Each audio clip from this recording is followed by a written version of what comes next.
Across the UK, online and on DAB. Take a far-out trip into the twilight zone of late-night radio with Iain doo-doo-doo-doo-doo-doo-doo. Unmissable late-night radio with the original king of unconventional conversation. Make contact with Iain Lee. The Late Night Alternative with Iain Lee on Talk Radio.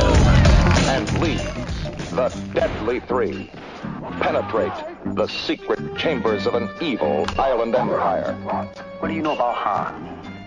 He lives like a king on that island. Totally self-sufficient. A fortress without walls, protected by an invincible army that needs no ordinary weapons. This is Enter the Dragon, the first martial arts film produced by a major Hollywood studio. John Saxon is Roper. He was in it for the money.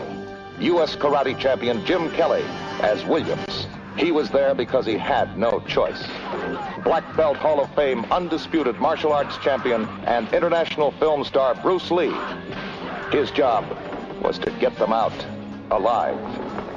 I'm hoping you'll join us, represent us in the United States. You want me to join this? Roper, Williams, and Lee. Just when they think they've broken the secret of the island, they find there is no escape from the inscrutable Han. Warner Brothers presents Enter the Dragon, where the world's greatest martial arts athletes meet the ultimate challenge with the most ancient and deadly of weapons, the human body. Enter the Dragon from Warner Brothers. It's a perfect film, Enter the Dragon. It's absolutely perfect. It's wonderful. It's joyous. It's great. Why do I sound echoey? What the hell is wrong with this place? I have a day off and you women infect it with your tampons? Whoa. What the hell is going on here? Don't blame me. I didn't bring tampons.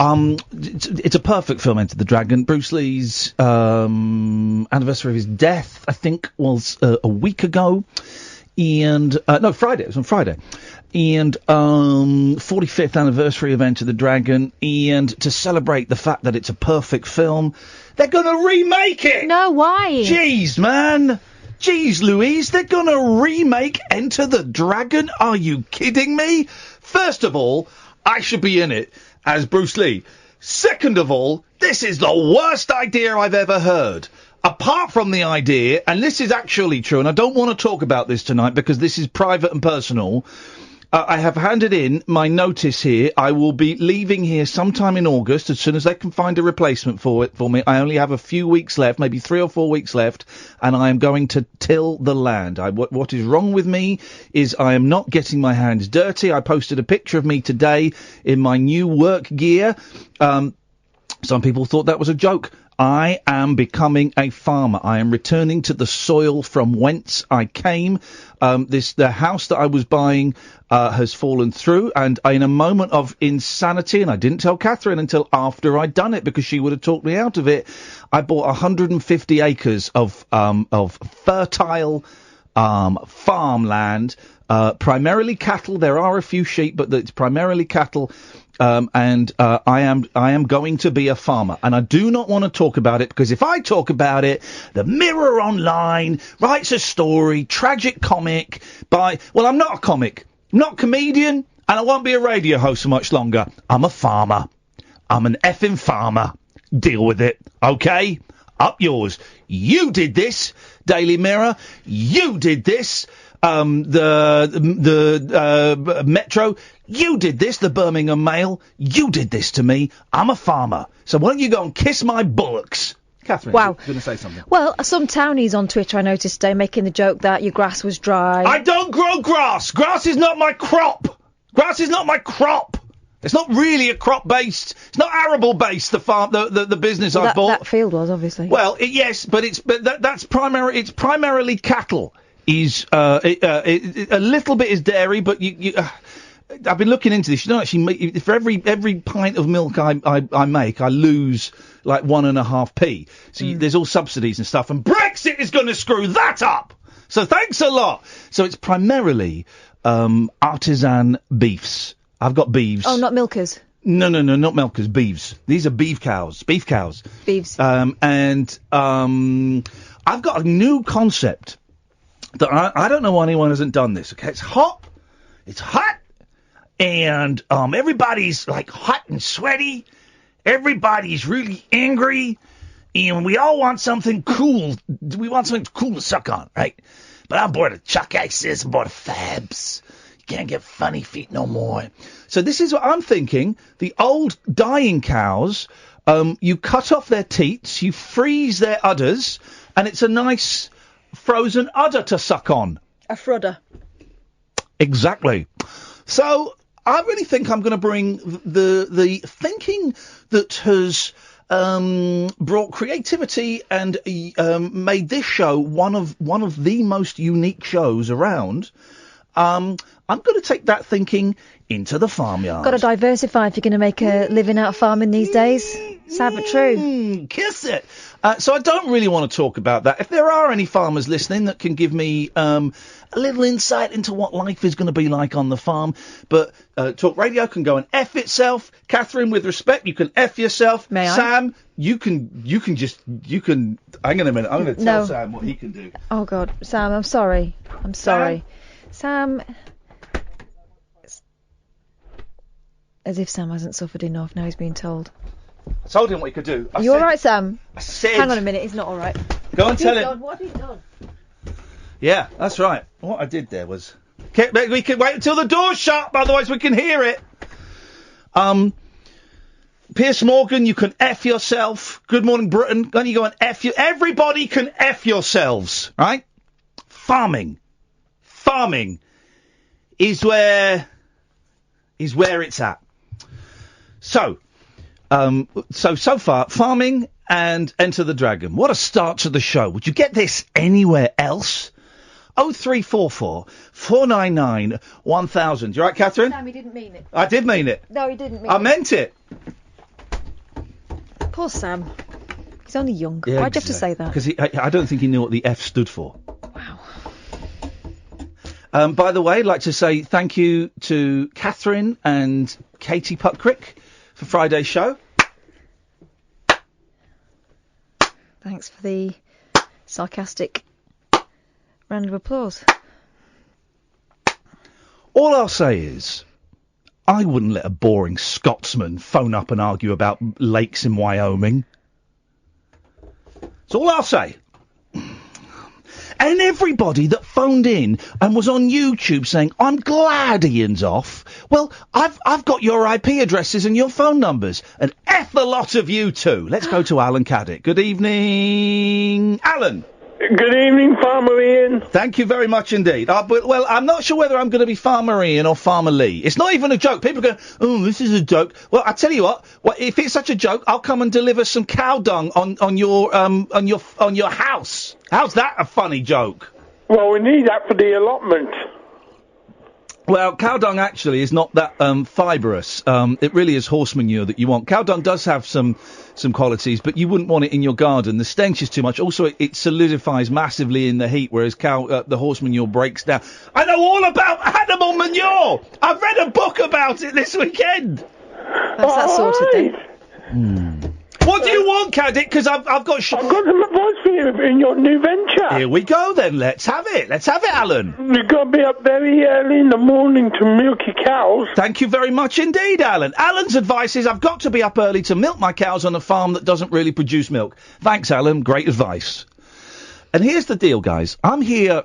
Could you not milk the beeves? I am here. I'm here because I phoned up my boss at the weekend and said, but Danny, farming. It's where it's at. He went, oh, Iain, you can't, come on, mate, come on, you can't do that. Got to give us a note. I said, all right, well, what's the minimum notice? He said, can you do a month? Can you do a month? I said, I'll do a month for you, mate, but you will have my divided attention. My attention will be split, between what's important to me now, working on the farm, and what's not important to me now, talking to these idiots. So, if you're calling in, you'll get short shrift, and I probably won't be listening. Oh, God. 0344 499 1000. Let's go to Pitcher Phil. G'day, this is Wally Dingo with your Aussie Rules Roundup. In weekend action, it was Hawthorn over Carlton, the Eagles over the Bulldogs, the Giants over Port, the Crows over the Lions, Essendon over Fremantle, Gold Coast over the Suns, and St Kilda over Richmond. I'll see you next week. Till then, check out on YouTube a great Aussie film classic, The Club, with Jack Thompson and Graham Kennedy. And don't forget, Up There Kazali. See you next week. Lost, man, get lost! He doesn't care. Doesn't care. Let's go to Tony. Good evening, Tony. Hi, Ian. Hi, Kath. How are you both? Well, let's get to it, Tony. Come on. I'm really pleased that you've read the book and you know lots about SH1T on the farm. Yes. And I commend you on buying the farm.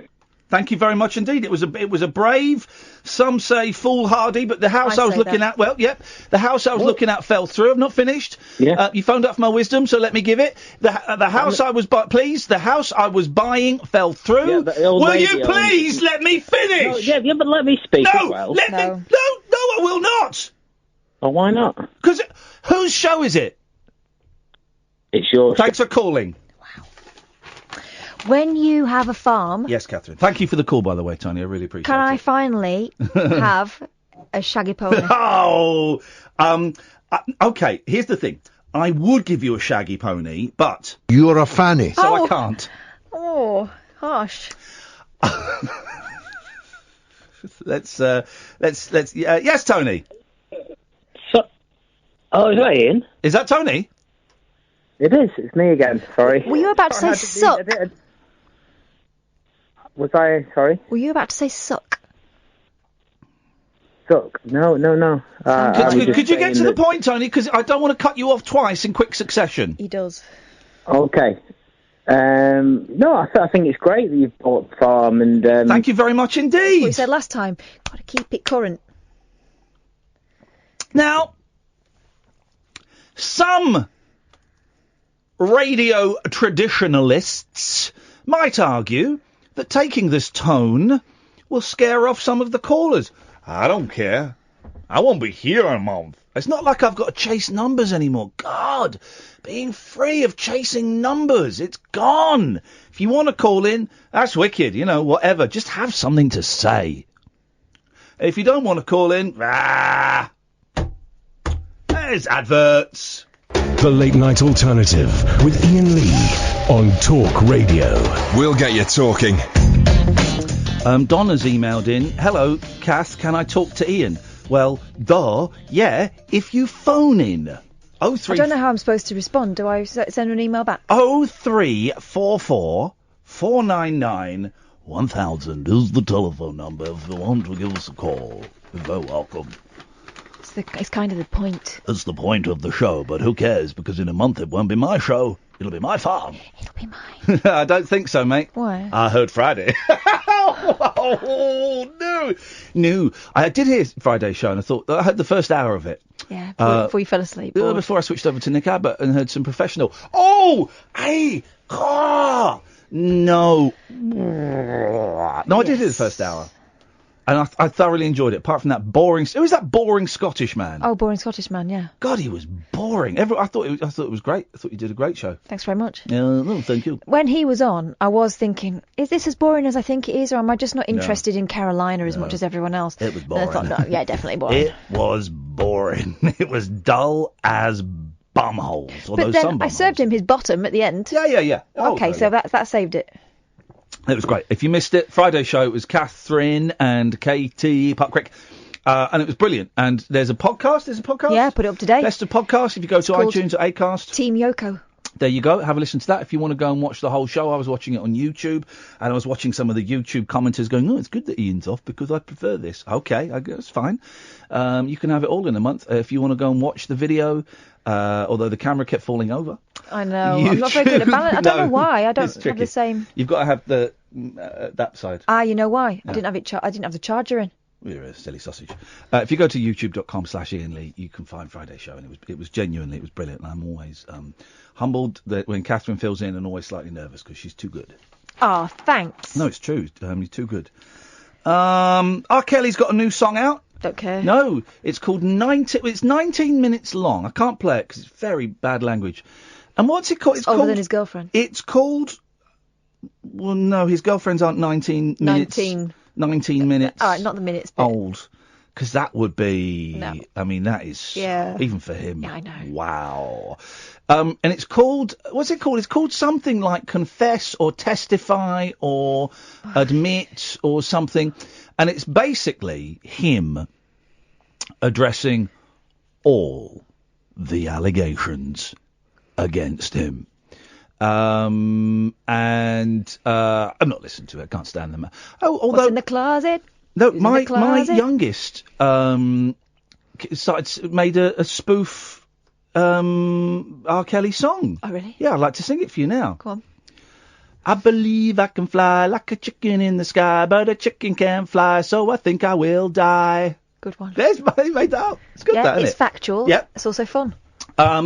So he's and in the song he I didn't read all of the lyrics. I read. Well, let's get the lyrics to it. Let's boot those lyrics up. R. Kelly new song. In it, he talks about being molested when he was 14. I admit. Here we go. It's called I Admit. Yeah. Oh, wow. I admit. I bet he doesn't. Spoiler alert. Yeah. Okay. I admit I done mistakes. I admit I done made some mistakes. Yeah, like that grammar. And I have some imperfect ways. Brackets. I have some imperfect ways. So when I do the singy bit, that's like the backing vocals. Yeah. I admit I helped so many people. I helped so many. And then same damn people turned fake. Same damn people turned. I admit it was so hard to focus. I didn't go to classes. I admit that I dropped out of school. Yeah. I admit I had sex with a child. No. No, it doesn't say that. I admit that I wasn't cool. I wasn't. I admit that I just feel like retiring. Yeah. I admit I just don't feel like trying. Yeah. But all my real N-words round me keep telling me, Kels, F that, you gotta keep climbing. I admit it. I admit I did. I done F'd with a couple of fans. I admit that I'm a gift and a curse. I admit that I don't go to church. Verse 1. Chorus. I admit it, I admit it, I admit it, I did it, I admit it, I did, I admit I did it. Verse 2. I admit I got so many flaws, told so many lies to these broads, blew so much money, popped so many battles. Yeah, I effed a B just because. N-word, I had a hell of a day, but I admit I was in my own way. I admit I had my mama crying over me. What else can an N-word say? I admit I can't spell for shit. Did he actually write that? Yeah. Wow. I admit that all I hear is hits. I admit that I couldn't read the teleprompter when the Grammys asked me to present. I admit I love God, but wait. I admit I peed all over a child. No, I didn't. Okay, that bit not. I admit I love God, but wait. It's so much temptation, but wait. I'm mental, the drinking and smoking too much. But it helped me get through the day. Won't say no name. I'm not a snitch. I'm a child rapist. But one night at the Ritz, did some shit I shouldn't have did. Went and effed my N-words B. Whoa. I admit that I did. I effed my girlfriend's best friend. Yeah, I tapped that in the back of my Benz. I admit I'm sorry for my sins. I don't think he's sorry about that. Chorus. It's a 19-minute song, so this could be some time. 0344 499 1000. Yeah, I admit I trust people too much. I admit I can't say such and such, but my lawyers told me settle this, even though it's bullshit. Kelly, protect your career. All these people in my ear. I admit I've been tempted by drugs. I admit that I just need a hug. I admit the devil talked to me sometimes, but the devil is not who I trust. I've been effed by so many damn managers while they push me out front of these cameras. All this music I done gave to them, and now they play me like an effing amateur. I got a life, yeah? I got a right, yeah? Cancel my shows, that shit ain't right.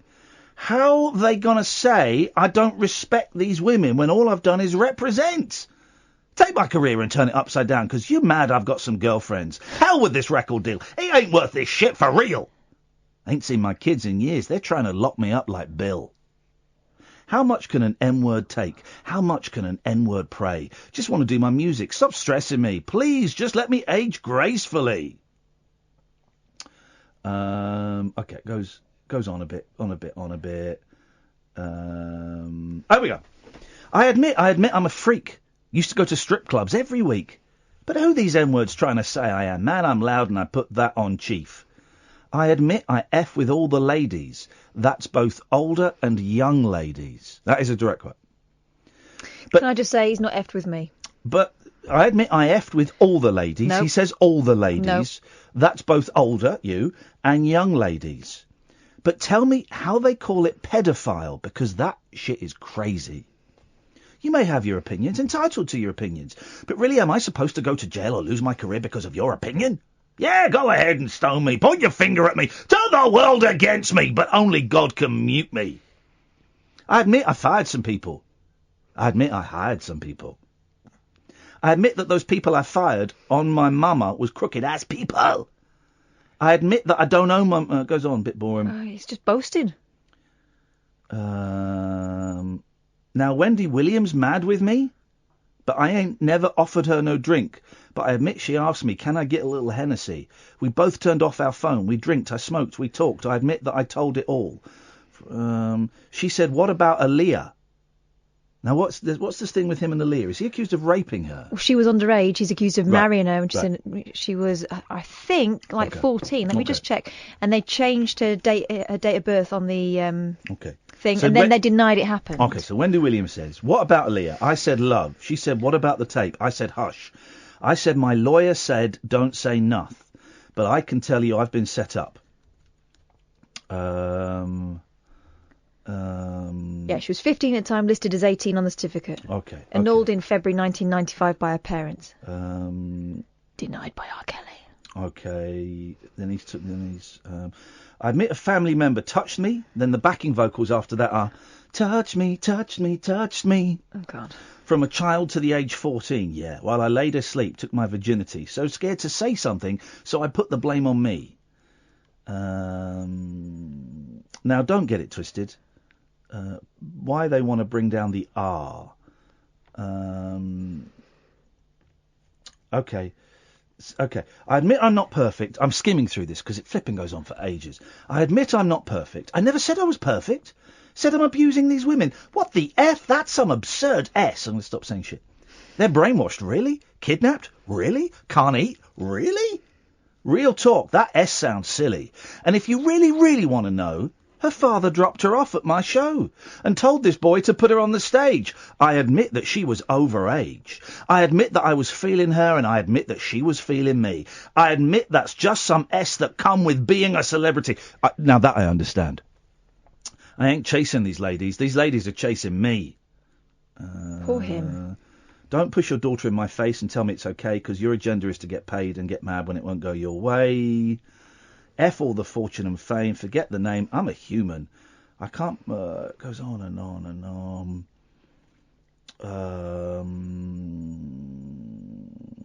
What's the definition of a cult? What's the definition of a sex slave? Go to the dictionary. Look it up. Let me know. I'll be here waiting. It goes on, and it really, you know, it sounds awful, and he's a horrid human being. Tony. Again? We'll come back to you when you're ready. Good evening, Gatford. Evening. Just wondering, as a sideline business to the farming, will you be releasing audiobooks of other great rap songs? I'm just thinking Funky Cold Medina. It's something to bear in mind, because I think I'm done with performance. I think I'm done with it, but it does seem selfish for me. It does seem selfish for me to prevent the world from sharing in my gift.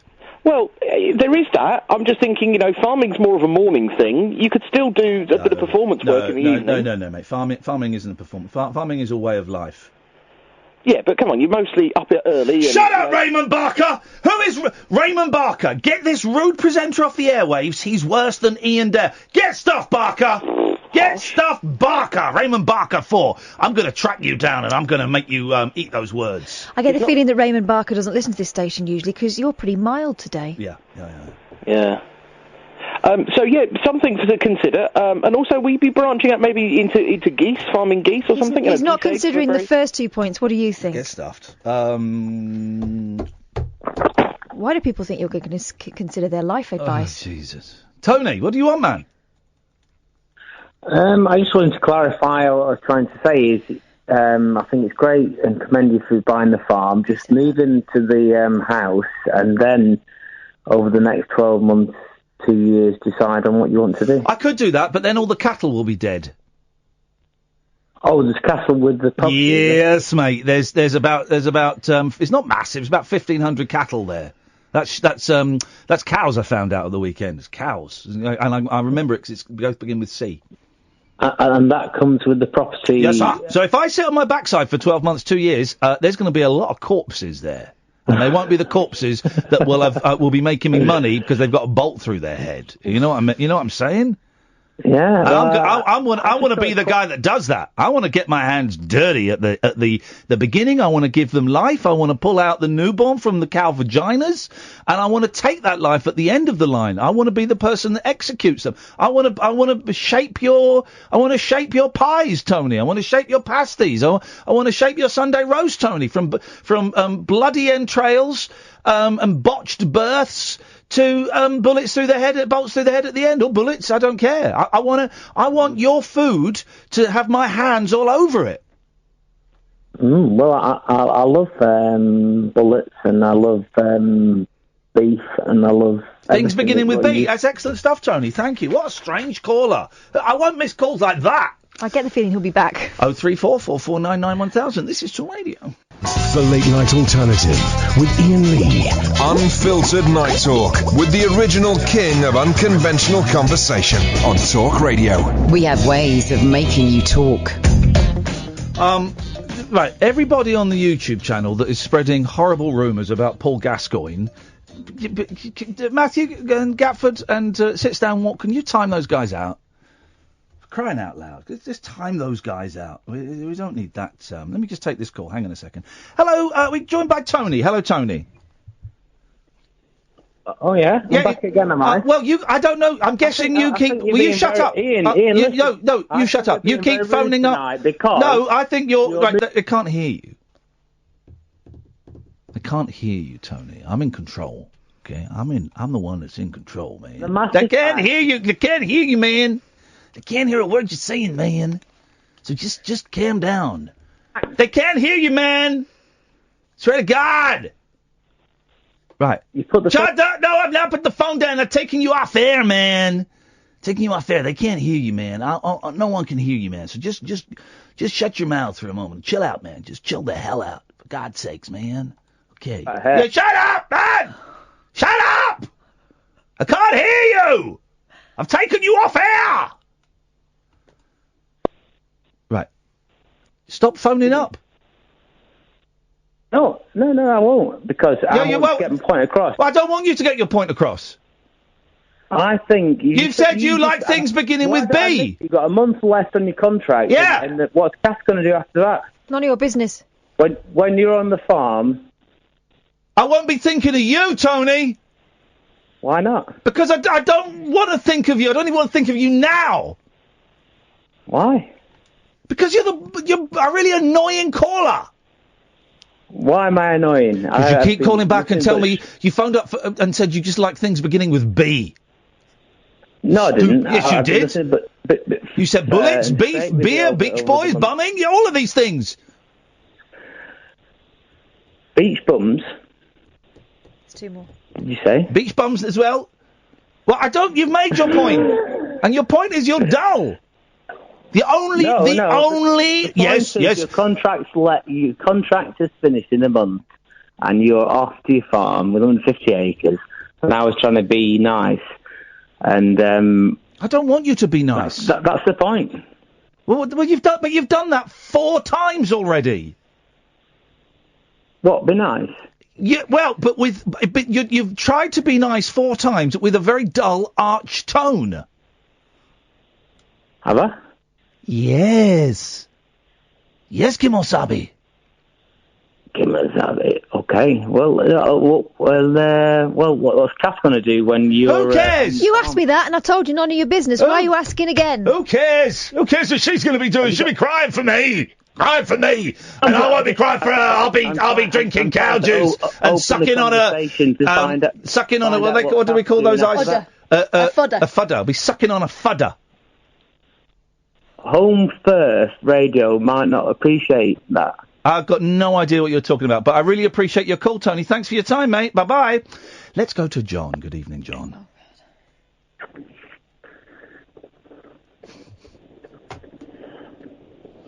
If we were to take all of the gaps from the 2.5 years of me being here between me saying a caller's name and then when they start speaking, I'd have you put it all together, I'd have 15... Oh, I didn't know I'm on. Well, when I say your name, that means you're on. I'd have 15 years. I was just thinking we could extend our... I'm sorry. Will you shut up, man? The lady is talking. Well, I am. If we were to take all the breaths, the breathing, we could extend our lives by about 10 years. I would like to take away John's breath and breathing. I think it's a long shot. It's going to No, it's not. It's inevitable. You're going to die one day. I am. Yep. Peacefully. We all are. I'm so happy for your acquisition. Is that the right word? Well, do you speak English? A little. Just a little. Well... Yeah, I survived. It's not like you've said a really complicated word and gone, have I used that word right? I had an argument with I had an argument. Will you be quiet?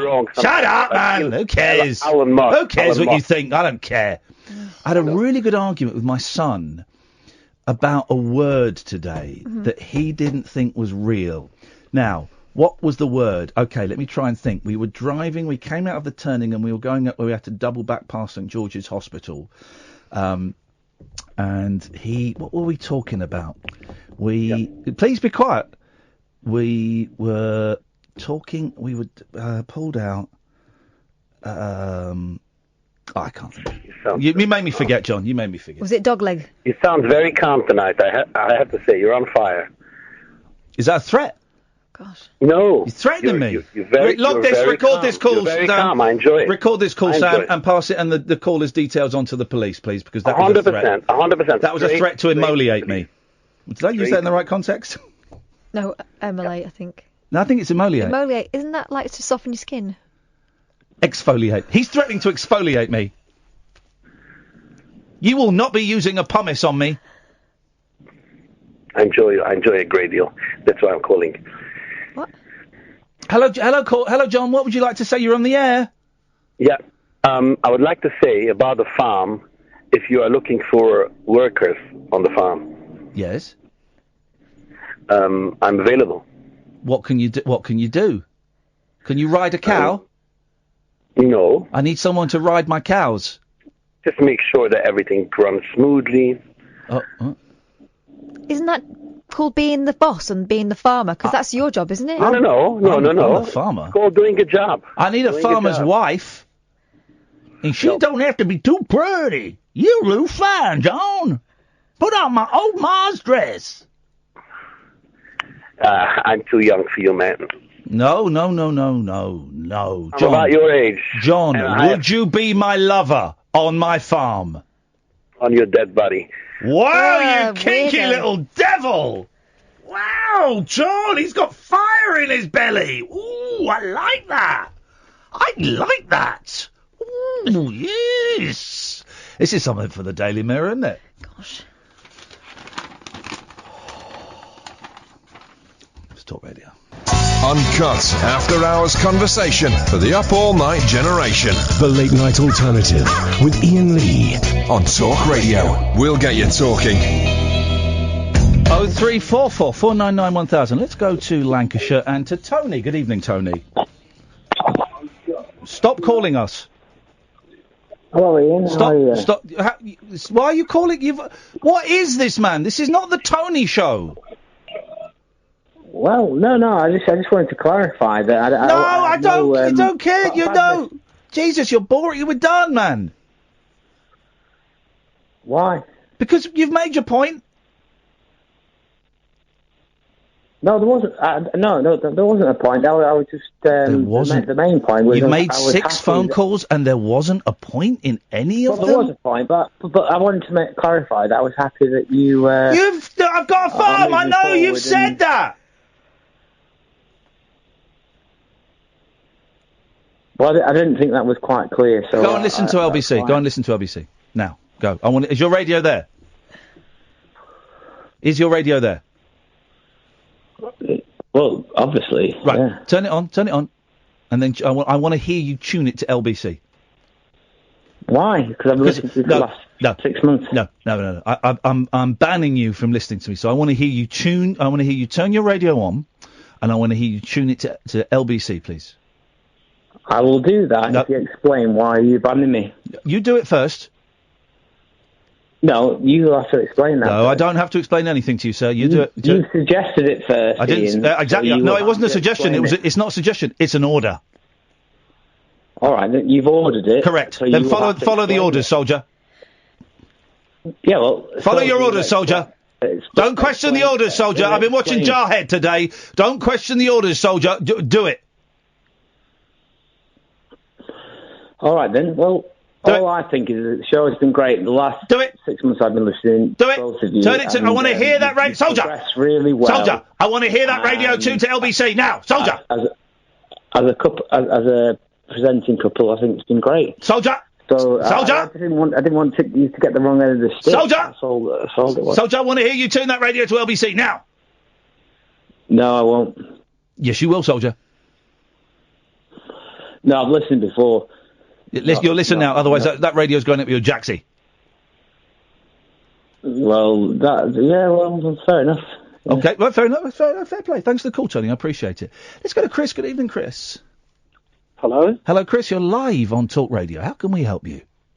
I'd like to speak to Iain Lee. What would you like to say to Iain Lee, Chris? I'd like to know if he likes my photograph of me standing by him on his farm in Dorset, dressed as his new scarecrow, bollock chops, as he calls me. Oh! Yeah, I think he knows who you are. Yeah, he knows who I am. Yeah, you don't know who he is. I do. He's Iain Lee. He announced his retirement from show business. You don't know. You don't have a clue who he is. And he doesn't have a clue who I am. Yes, he does. Oh, no, he Oh, yes, he does. Oh, no, he doesn't. He has more of a clue who you are than you do who he is. He thinks he does. You think you do. You don't know nothing. No, nor does he. He knows more than you. I know much more than him. Go on then. Tell us something that you know that he doesn't know. Everything. Well, that doesn't mean anything. Okay, ask him why. Yes. When he was interviewing Eve Thomas last year. Yeah. Oh, we know. Yeah. He knows who you are. He blocked me for no reason. I didn't know who he was until then. He blocked you. He will have blocked you. Shut up! Shut up, you rude man! Shut your face! Oh, shut your face! You silly, boring man. You don't even know who he is. That's how thick you are. And he doesn't know who I am. But at least he knows he's talking to you now. You don't know you're talking to him, dimwit. I don't give a damn who I'm talking to, as long as it gets to the ears of Iain Lee. You're talking to him now, you absolute prune. Okay, why are you treating me like you are? You know nothing about what. I know that you're an arse. All the lies of my stalkers and abusers. I don't care. I don't even want to talk about that. What? I tell you. You don't. No, I tell you why. Want to talk the truth because you do not know what truth is. Shut your mouth. You are rude. You are rude. Who's Karen Williams? Who's Karen Williams? What do you make of all of that I tweeted to you from your friend the helpful troll? I don't read stuff. I've muted it. Do I posted you a video? I don't click on links, you absolute prune. Who's Karen Williams? It's a YouTube video. Who's Karen? Having a go at you and dissing you to all your colleagues on Talk Radio. Who's Karen Williams? Why are you tweeting under the name Karen Williams? Well, it's a shared account. Oh, a shared account. Well, here's the thing. Right. Here's the thing. Not a crime. Here's the thing, Karen. Here's why I don't like you. Because you're nasty. And I'll tell you why you're nasty.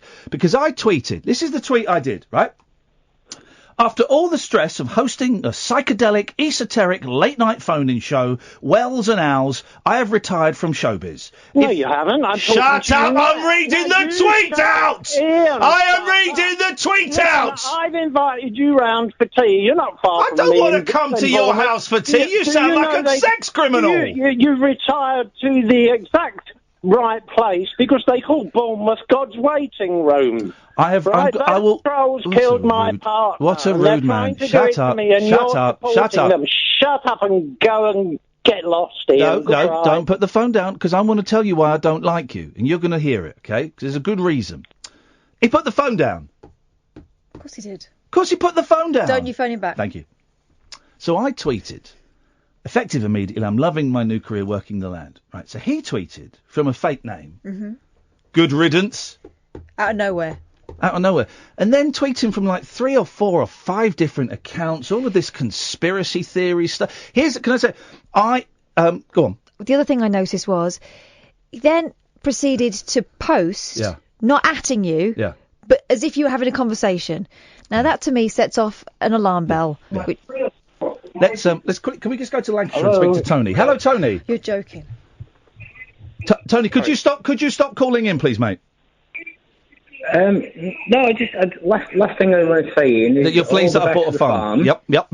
What am I going to do? And I think the underlying thing that radio here is still tuned to Talk Radio. Tune it to LBC. Sorry. I've just turned it down. Sorry. I've just turned it down. No. Tune it to LBC. I will not talk to you until you've tuned it to LBC.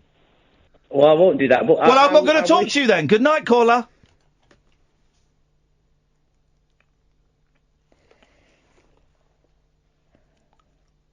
Thanks for your call, though. I appreciate it.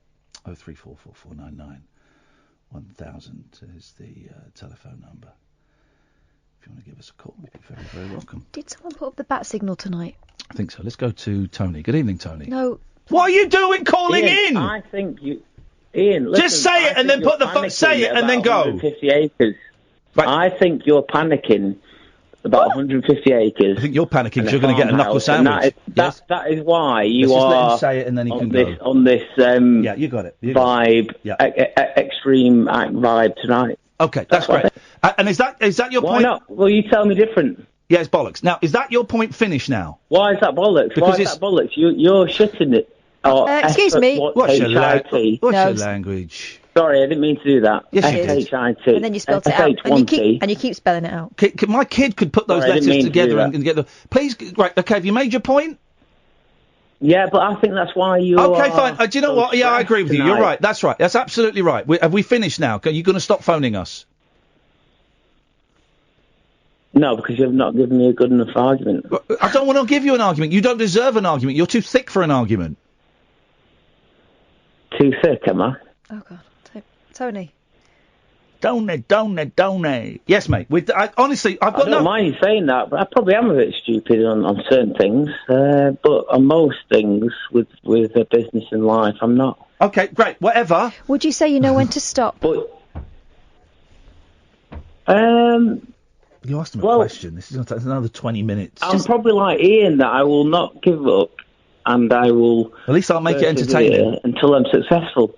Okay. What do you consider success, until I Tony? get what I want, and I'm just... All I'm trying to do with Ian is to ask him a question. You've asked him several questions. Why he's so pumped up and vibe tonight is because he's bought a farm, 150 acres. That's not asking him a question, that's telling him an answer. He's worried about listening. Situation. No, I'm asking you... Yeah. No, you're not. Well, that's what I think. Okay. Thanks, Tony. Are we done, Tony? That's up to you, Ian, not me. It's up to me. Well, in that case, we were done at 10 minutes past 10. We were done 40 minutes ago. Nothing I've said makes sense. Sorry? Nothing I've said makes sense. No. Everything. I agree with everything you've said. You're right about everything. Thanks so much for your call. Well, that's not truthful. So, there you go. There you go. That's life. I thought you were quite... I thought you were quite truthful. That was the thing, wasn't it? Okay. Yeah. Whatever. Tell me what I have to say to get rid of you, and I will say it. Well, I didn't watch The Jungle, but I just go off the vibes and what people told me. But you were quite honest about things and life. And... I lied on The Jungle. Here's the thing: I got paid so much money. A lot of it was scripted for me. Yes, a lot of that stuff was scripted. Oh, I did not. Are you smacking yourself? Or are you opening 3 cans of Coke in quick succession? Okay. Well, anyway, thanks for the call, Tony. Both of those, and I just lit a cigarette. Okay, that's great. All right. Well, thanks so much for calling, Tony. I really appreciate. I'm only joking. I just lit a cigarette. That's all. That's great news. I'm really, really, really proud of you. Thank you so much for calling, Tony. Maybe we'll speak later in the year. Well, you've not been honest, Ian. Correct. I'm really just trying to get rid of you in a way that means you won't pop up on my screen again. In a month. Is that why you don't want to be honest? I'm really just trying to. I thought you were speaking out and being as an honest person. No, I'm a liar. I'm a liar. All these different things. Yeah. I'm a liar. I'm a liar. Last month, so fair enough. Fair enough. Beautiful. Okay, Tony, thanks so much for the call, mate. Okay, we're done? Well, no, I don't think we are, but if you want to make it done. Okay, I want to. So thanks for calling, Tony. Maybe you can speak to my replacement in a month's time. We're not, because I've enjoyed the. Oh, whatever. Let's go to Dave. Good evening, Dave. Good evening, old boy. Hello, David. How are we doing? We're doing very, very well, David. It's lovely to talk to someone. I'm loving your chat. Thank you. I'm lying in the back, in my back garden. With your backside up in the air, with a daffodil stuck in it. No, crocodiles nipping at my feet. I've got lizards crawling all over me, and I'm absolutely loving it. What? Join me. What? Join me? It makes it sound so delicious. Oh, God, do you need help? Absolutely fantastic. I've got apples falling on my head. What? All right, I've got the moon I'm looking at, and crocodiles are just nipping my toes. It sounds very busy. Yeah. Oh, really busy. Are you being held prisoner by, like, a supervillain that's going to try and destroy the world? No, that's too easy. Yes, man. I mean, that's James Bond stuff. That is just boring. Boring Bond? I just cannot stand that sort of stuff. No. But the asbestos of my roof is falling down on my toenails. Well, I wouldn't stay there and take the asbestos dust. I love asbestos. Okay. It's meant to be dangerous for you, but it's pretty good. It insulates your lungs. Your lungs feel much better for asbestos. Okay. Well, having dealt with families who've lost people because they breathed in asbestos, it's a particularly horrific way to die. So let's move on. Let's go to Erin. Good evening, Erin. Hi. Hello, Erin. It's probably a bit different, but can I talk about driving? Oh, Please. yes, at last! Yes, someone. Are you driving with things clamped to you, maybe a crocodile or two? No, apparently not. I'm learning to drive at the moment. Yeah. And it's I have a lesson every week, and it's just something that sort of like fills me with dread. Yeah. Oh, you dread it? Well, yeah. Like, do you know when you know you are going to do something in the future and you're doing something else, but you're thinking about it and it's in your head? Yeah. And it's like, I'm doing something else, but I'm like, yes, but I'm going to have a driving lesson. And it's like... You're obsessing. Is that weird? No, it's not weird. That's perfectly natural. Well, I've been thinking about this farm all last night. How many lessons have you had? Oh, it's been for a while now. It's been for like a good few months. Okay. And it's like, it's strange because I don't even mind the actual lessons when it happens. Yeah. It's like, I'm kind of scared because I'm quite a nervous driver, but I quite enjoy it. Is there any chance, and I know they're expensive, so maybe your family or friends could help in taking you out. Is there any chance in upping the number of lessons from 1 a week to 2 a week? Because maybe doing it a little bit more regularly might make it a little bit more normal. Yeah, I think that's probably part of the issue, maybe. I don't know.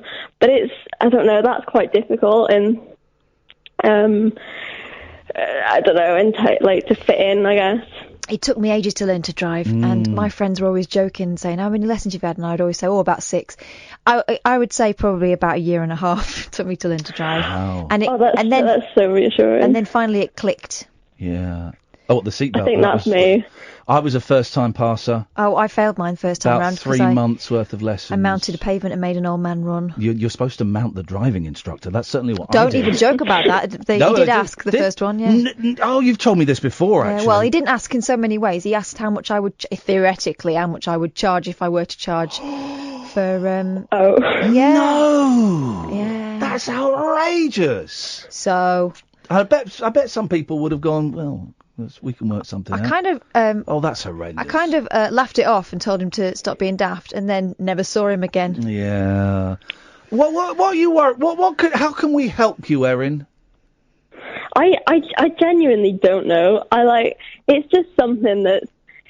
I don't even know why I'm so, like this, because I don't even mind the driving. I feel like sometimes I sort of, I just go, I'm quite enjoying this, but I don't know. But the thinking, the obsession, that sounds enjoyable. I mean, I was obsessed, and I was at home every night reading the highway code. And this is because me and Kath, we got scooters now, little mopeds, and we both want to get the L plates taken off that, and so we have to do another test. And the plan is this summer and autumn. Well, I'm certainly going to do it, and Kath, you're welcome to come and do it with me. I'm gonna learn the highway code again properly. Read through those books. We can test each other. Go on call. I wanna do that. I want that excitement. It's exciting because getting a car symbolises freedom and maturity and responsibility and all of these things. Actually, all it really means is expense. You'll find that out. It's just expense. But it symbolises all of these wonderful, wonderful things. So you're allowed to obsess about it a bit.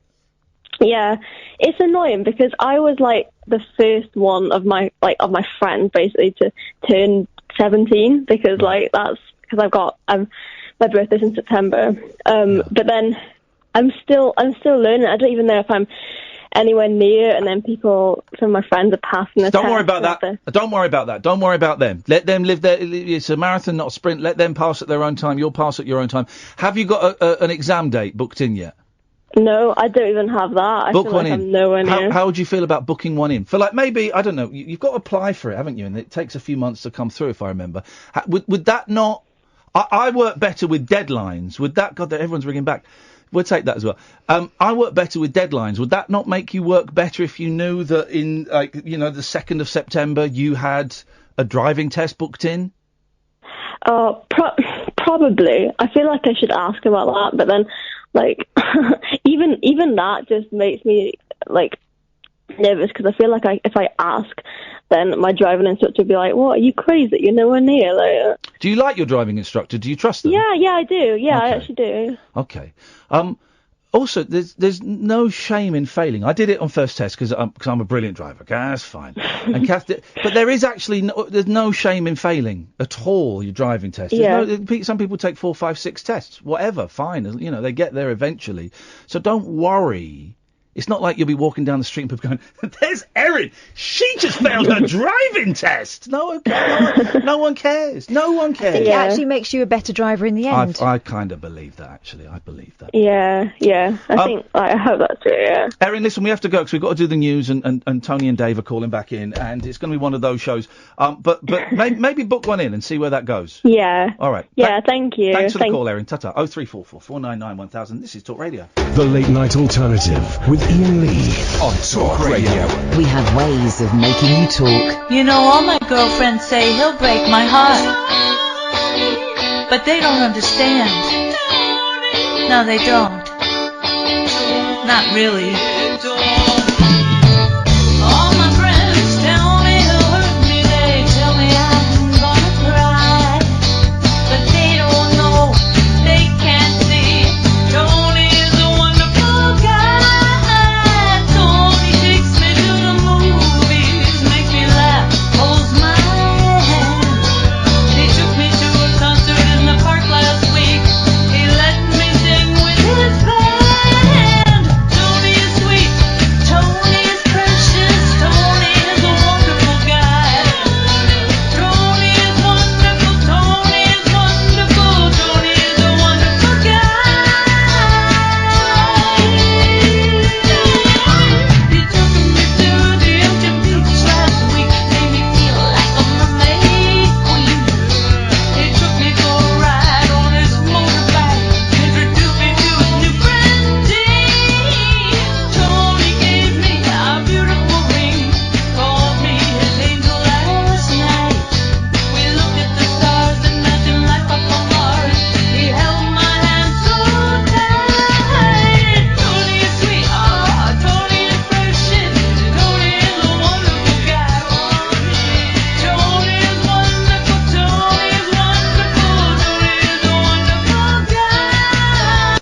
called in again. What do you want, man? That song.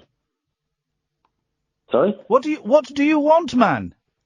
I was just loving the song. We're Loving done, the song. Tony. What- Tony, what- we're done. We're done. You phoned in 7 times, man. You want us to say well done on the farm. You think I'm in a bad mood because I'm shitting myself about the farm. We don't know what Kath's going to do. We're done, man. Honestly, are you high? Are you high on drugs? No, I'm not. But what? Are you drunk? Yeah, I've been drinking some. Here we go, man. Don't phone in drunk. It's boring. Yeah, but this is my. It's quite a commemorable evening because It's a commemorable evening. Okay. I've been listening for months and months, and well, more than that, for long term, back to Absolute. But I've listened to you over the last 6 months, and tonight is the last night for me to have a beer ever, because I've suffered with similar things that you have, like social anxiety, depression, anxiety, and I've been drinking, and then this is the last time in the whole. Tony, you sound like a drunk, man. Yeah, I'm drunk. Well, why are you? Okay, well, fine. We'll go to bed. No, but I was wanting to clarify that. It's clarified, dude. It's clarified. Here's the thing. I find drunks so boring. Okay, you've said that. You're rambling. You're drunk. You won't remember this call in the morning. If you've got a problem with alcohol, then go and phone up AA. Because, dude, you just keep phoning up. Are you an alcoholic? No. Right. Well then you've got no excuse for being this boring.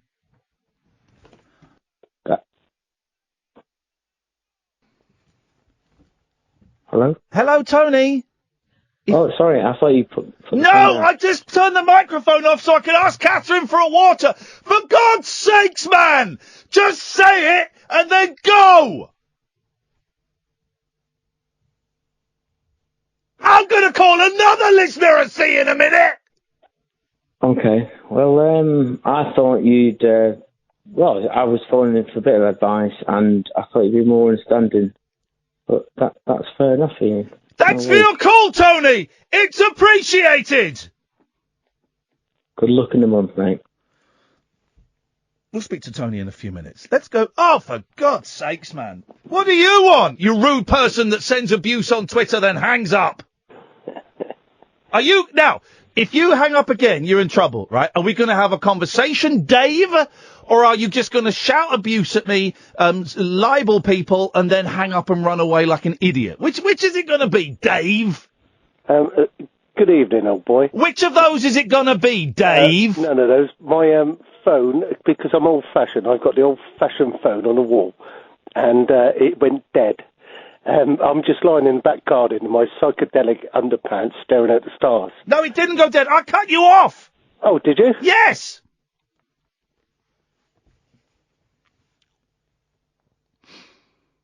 Oh, God. Paul.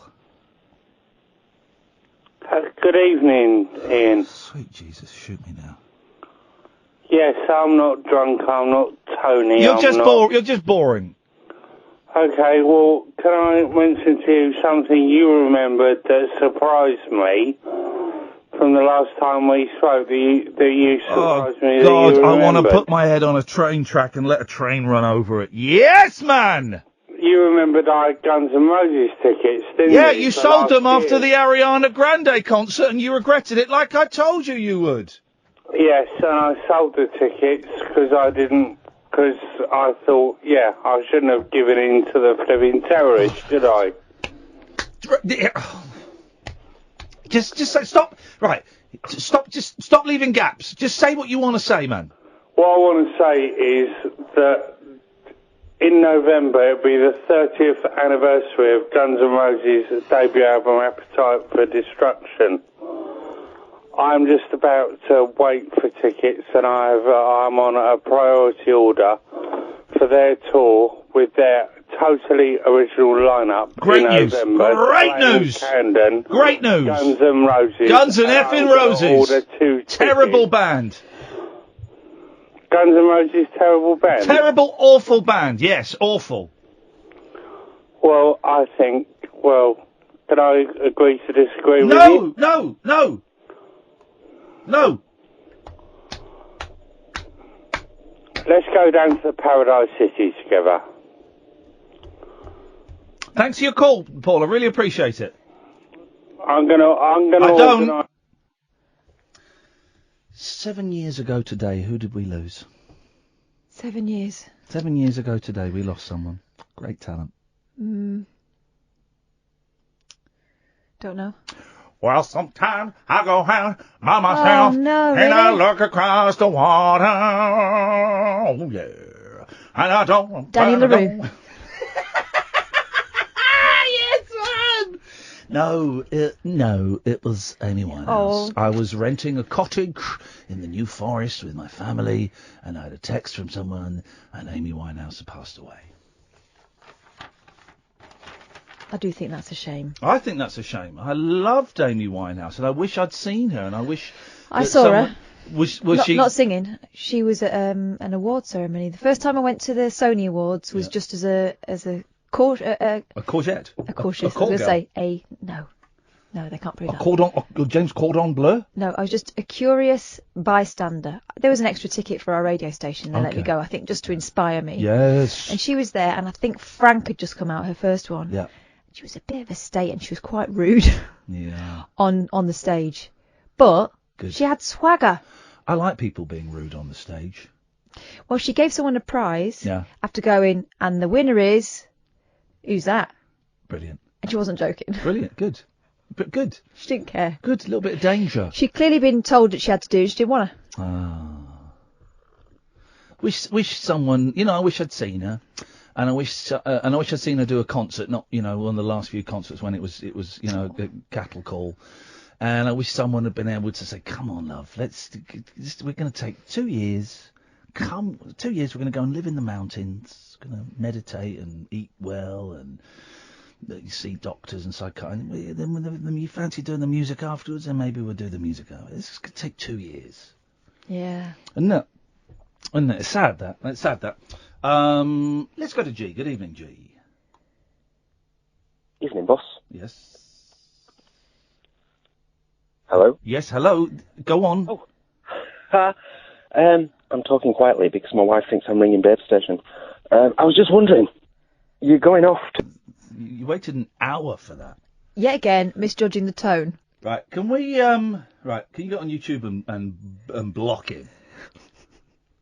Block him on YouTube. Really? Yeah. Oh, yeah. Yeah. Not even a timeout. That's a block. Not having that. Hey, by the way, Manchester, this Saturday, Kath and I will be performing there. We'll be doing the rabbit hole where we sit there for a couple of hours, we chat, we talk nonsense, we talk to the audience. It might be funny. It sometimes gets a little bit heavy. And we might take phone calls. We'll discuss that on the drive up. I'll drive up, pick you up. Good shout. Friday. Well, you know what happened last time I went to Manchester? What? I came back with half a car. Oh, yeah. Oh, God, yeah. Shall I, what time shall I pick you up? Well, I was going to say I've got the kids, so... Well, they're not coming to Manchester. I know, but I've got to We've find only someone got to 2 look after hotel them. rooms. Well, I know. Mind you, not like... If I go to a hotel room, all of us be in the same bed. I mean, me and the girls, not you.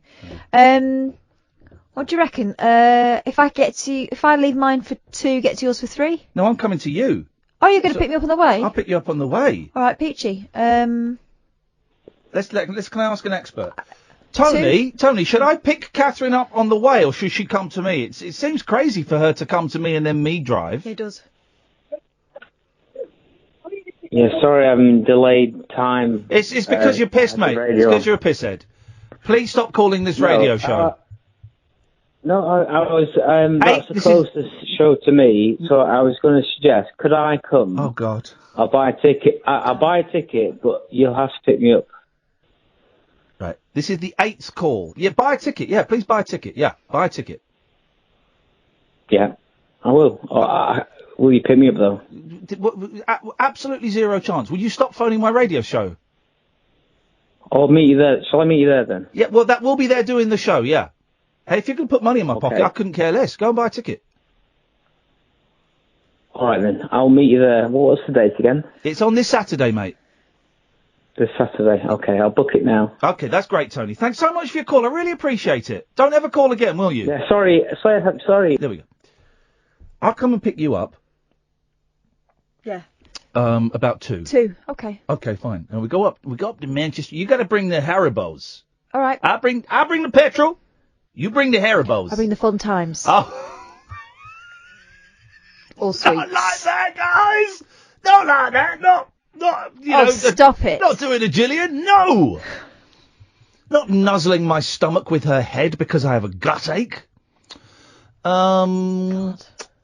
Yeah, so get up there, go to a hotel, have a little doze, then we go to Chelsea's, where we're going to do the show from. I must email her back and confirm that. Please do, and also need to speak to Sam about how we arrange the test of the line, because apparently Chelsea can do it by herself this time around. Do you know about this? No. Boss says it's possible. Okay. So? I just don't even know if, because let's see where this goes. It's either going to be an idiot playing a song down the phone or an idiot being rude. It's one of the two. I suspect it's going to be, well, let's just see. Good evening, Mosif. Good evening, man. How are you? What do you want? Well, first of all, I just want to say that I don't want to spend any money on a pathetic radio show. You don't want to do what? You try and speak, take that dick out of your mouth and speak properly. What? Well, slightly homophobic, man. Yeah, very homophobic. As you know, I hate gays. Get to the point. Oh, he's crying. He's crying. I don't want to do it to him. He's crying. I can't believe it, mate. 0344 499 1000. This is Talk Radio. The wild man of late night radio. The Late Night Alternative with Iain Lee on Talk Radio. We have ways of making you talk. So Tony's calling again, and that's the 9th time. So I just don't know what the kids want anymore. So I put a Twitter poll up. There's 4 minutes left on it. It says very simply, Tony is calling for the 9th time. Do I answer yes or no? Let's go and look at the stats. Oh, come on, guys. 58% are saying yes. I think they're cruel. 42% are saying no. There's 4 minutes left in that poll, and I won't do anything until that poll is... Right, I'm voting. Okay, you can vote. You can certainly vote. 39% yes, 61% no. It really has changed. It's very, very dramatic... very dramatic scenes there. Sorry? Well, on the one I've got, it says 90% yes and 10% no. Oh, well, the one you've got is out of date. You need... I'm going to refresh it. All right, yeah, 61-39. Okay. If we could get it to 69%, that would make me really, really happy, actually. So I'm just hoping that we can get it. Where's it gone? It's disappeared. Where's it gone? Can you see it? Oh, there it is. 3 minutes left. It's very, very tense. Very, very tense. So Manchester, 5 tickets left. If you want them, ticketsource.co.uk/Iain-Lee or iainlee.com/event, singular. 5 tickets left. We'll be doing the show the Friday night from Chelsea's house, who's very kindly invited us round. Thank you for that, Chelsea. I will send an email to confirm that, but we'll be there about 9:30. Saturday, we'll be having lunch in Jenny McAlpine's house, little cafe, Annie's, that she runs with her husband Chris.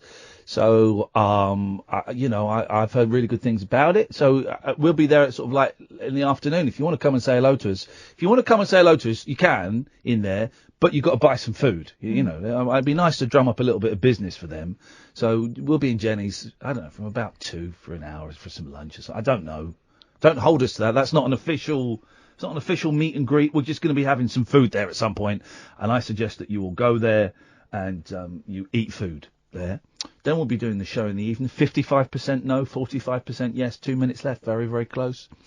Then we'll be doing the show in the evening, and then we'll stick around for a bit afterwards, and you can have pictures and ask us questions. We ask us questions during the show, but you can have pictures after the show and whatever is basically the thing. And then and people saying, so we're doing Edinburgh and Glasgow, which is selling really badly. And someone said, "Are you doing and you're doing Bristol?" I said, "No, we're doing Bath, which is near." "Oh, great! When are you doing it?" I gave them the date. I'm busy then. Could you book another date in? I know, I saw. No. That's not how tours work. You know, we're better. You know, we've the ticket sales are down massively this time. You know, the fact that we're trying to push the last 5 tickets in Manchester. You know, at Edinburgh and Glasgow, the venues hold 200. We've sold 33 and 31. And we were in Bath. November? Were you there in November? Yeah, I think so. And you know, we'll probably come back to Bath next year at some point, but you know, you kind of, if the ticket sales go down, then we stop doing the tour, because there's no point. It costs us money. If we sell these last 5 tickets for Manchester, after petrol and hotel, because we're not staying in B&B, we're not staying in a 5-star hotel, but we're staying somewhere all right. We're not staying in a crap hole. And food and stuff. Me and Kath get about 50 quid each if we sell the next 5 tickets. About 50 quid each after we've hired the venue and all of that stuff. So it's not as if, you know, if we sell all the tickets, we don't make much money. If we sell a little bit less than that, we kind of break even. And if we don't reach close to it, we lose money. I don't mind losing money going to Scotland, and we will lose a lot of money because we've got to get some posters printed up for them. Because it'll be fun to do. It'll be nice to go up to Edinburgh. It'll be nice to go up to Glasgow in the first weekend of September. But it's not something we can afford to do, you know, 3 or 4 times a year. No, it does make me chuckle though. I can't make that one. Can you do nearer my house? So if you want to see the full list of dates, iainlee.com/event. The Manchester, Edinburgh, Glasgow, Bath and Brighton, I think, are the only ones we've got. They're all up there. And I think once those are done, we probably will be doing less live shows just because the ticket sales are down, and that's fine. Hey, listen, man, money's tight. We get that. Money's tight, man. And we want you to save your money for this idea I've got for a Patreon thing. But that's another that's another thing. I've got an idea. Sorry, Tony. Let me just tell him. Tony, we took a vote online. 57% of the people said they didn't want you back on the radio, and only 43% said yes. So we're going to let you go, man. Okay, there we go. I think that message sunk in there. If your name is not Tony, 0344 499 1000, or if you're other Tony. Other Tony. Did you see the story about Prince today? No. Oh, mate, this is a great one. It's been a bit of a mean show, so let's do a lovely story. I've got to try and find it. Hang on, because this is one worth getting right.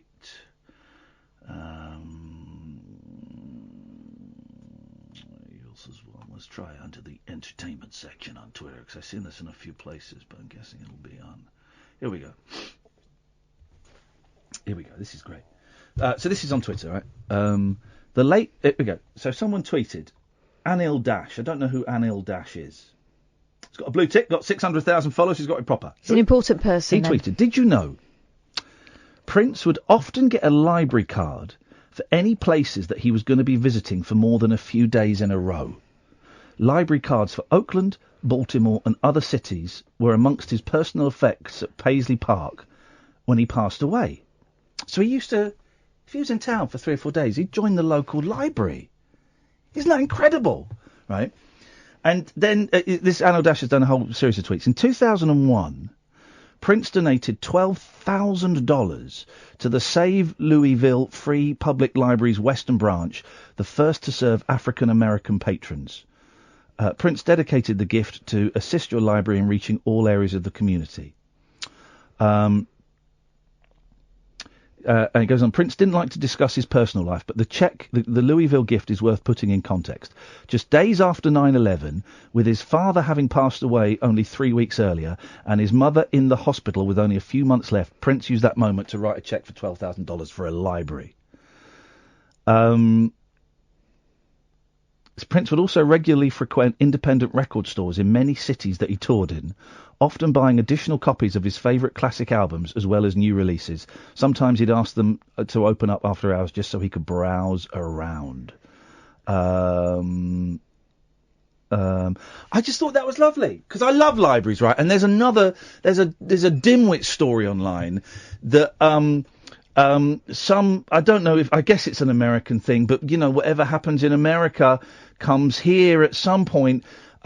Some cities, some places.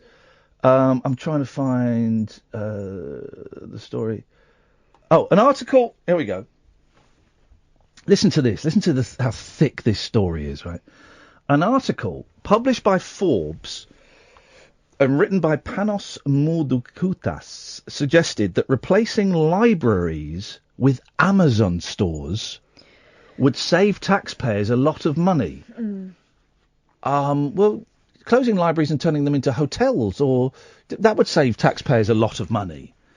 Closing libraries would save taxpayers a lot of money. That's not the point. People who think buying books is better than getting books for free have obviously never been in a position where it's either books for free or no books.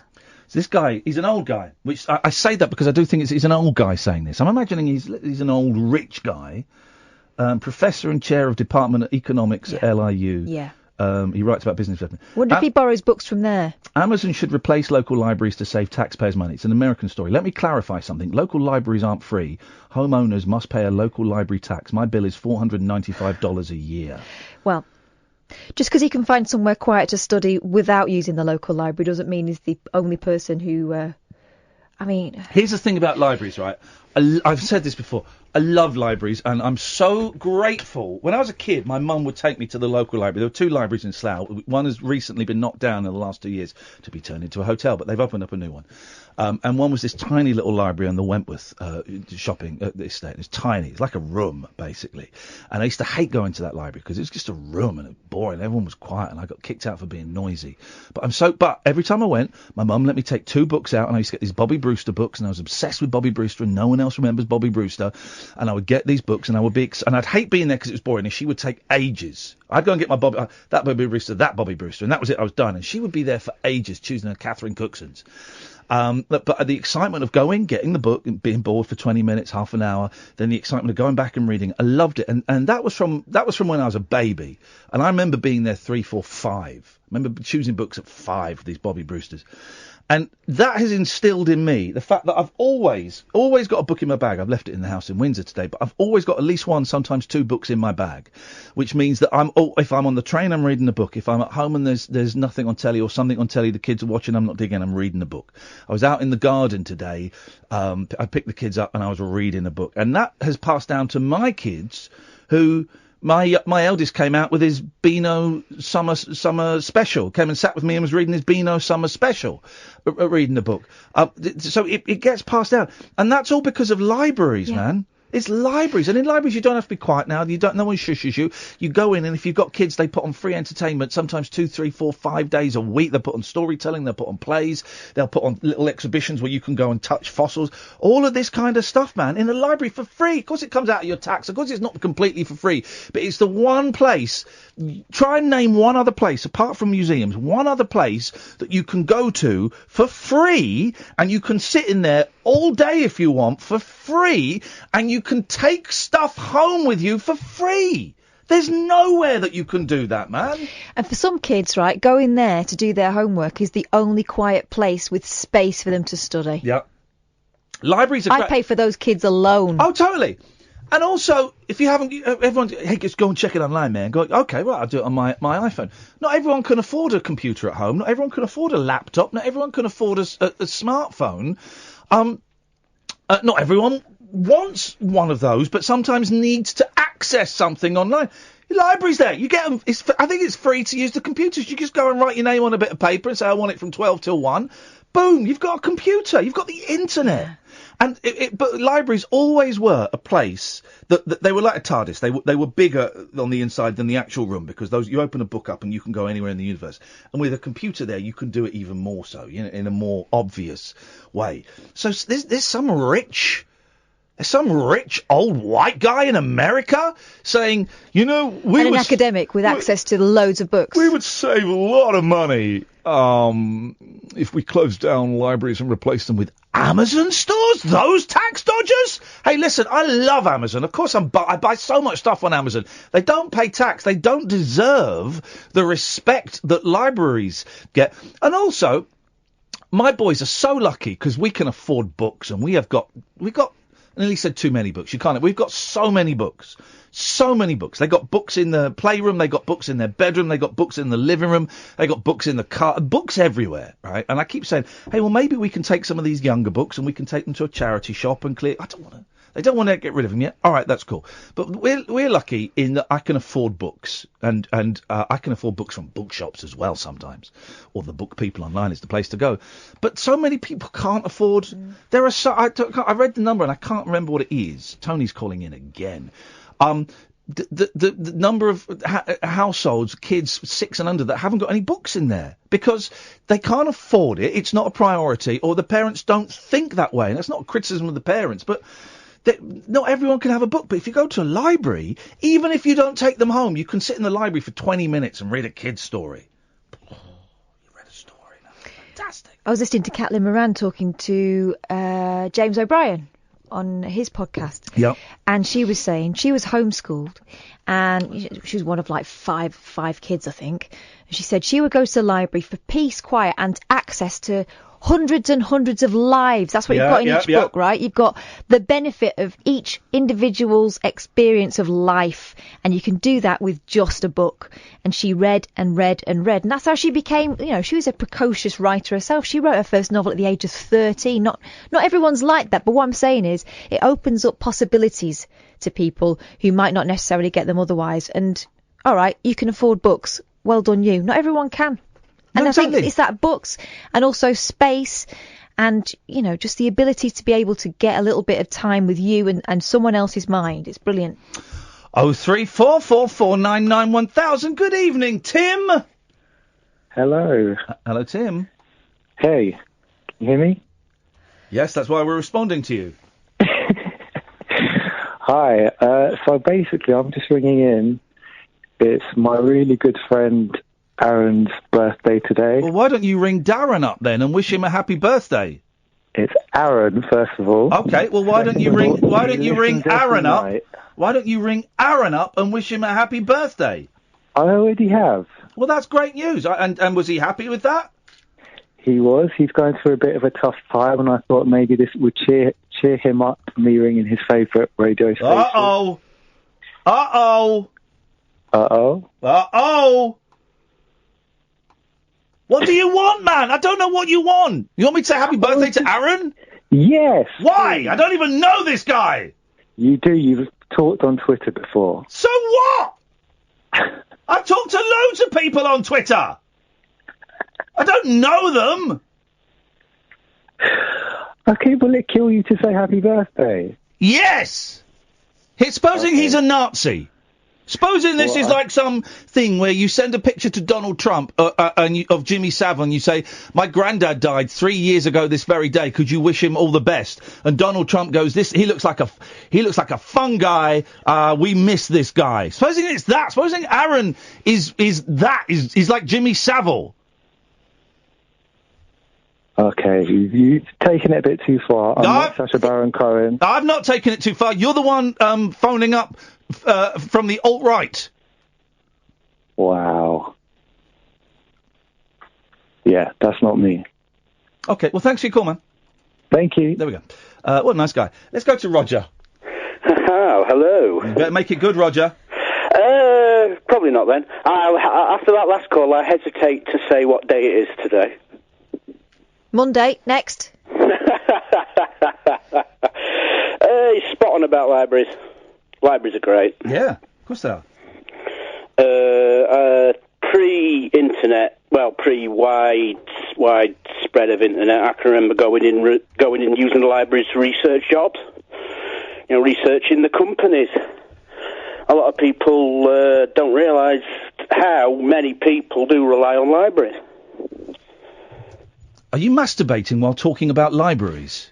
I am not masturbating while talking. You should be, because I am. And I'm sorry, Kath. Sorry, Kath. I was trying to ignore it. I know. Oh God. Well, yeah, this Amazon thing, that's just crazy. Yeah, man. It was just, if we closed libraries down and gave them to Amazon, think how much money we'd save. Yeah. What about? Hey, why don't we close schools down and turn them into Facebook shops? That's not a bad idea, What's a actually. Facebook shop? I don't know, but if I had a few more minutes, I could come up with What some do they bullshit. sell? Data. Pictures of food and cats. That's one of the sad things, though, because most libraries now in the UK aren't government funded anymore. They're all community libraries. You get volunteers, and so you do voluntary work for a charity that run a library. So I don't work in the library. I spend a good chunk of today surrounded by books. Can I be honest? I'm not even listening to you. I am. It's No, fascinating. I'm not. Fascinating man. Yeah, you sound sarcastic. Because I've got this now. Here's the thing. This is what I was going to say, Roger. Right, I did an experiment a couple of weeks ago. Right, a week ago. I was watching the Couples Retreat, the Vince Vaughn classic movie. Okay, and while I was doing that, I was flicking away on my computer, and I unblocked and unmuted pretty much everyone, apart from about 5 or 6 people. Apart from those idiots, right, and a few others, and there were 783 people that I had to unblock, right? I thought my block was big. Yo, mine's bigger than yours. And I didn't make a big thing about it. I didn't tweet. Everyone who's blocked and muted is unblocked. I didn't. Okay. But very, very slowly, people are obviously clicking on my. People who are obsessed with me are clicking on my tag. Oh, he's unblocked me. And those people, and I know because several have been in touch saying, "Thanks so much for unblocking me. I'm glad you reconsidered." Right? They think I've just unblocked them. That I've made a point of going to that, going, "Oh, I feel bad about blocking such and such.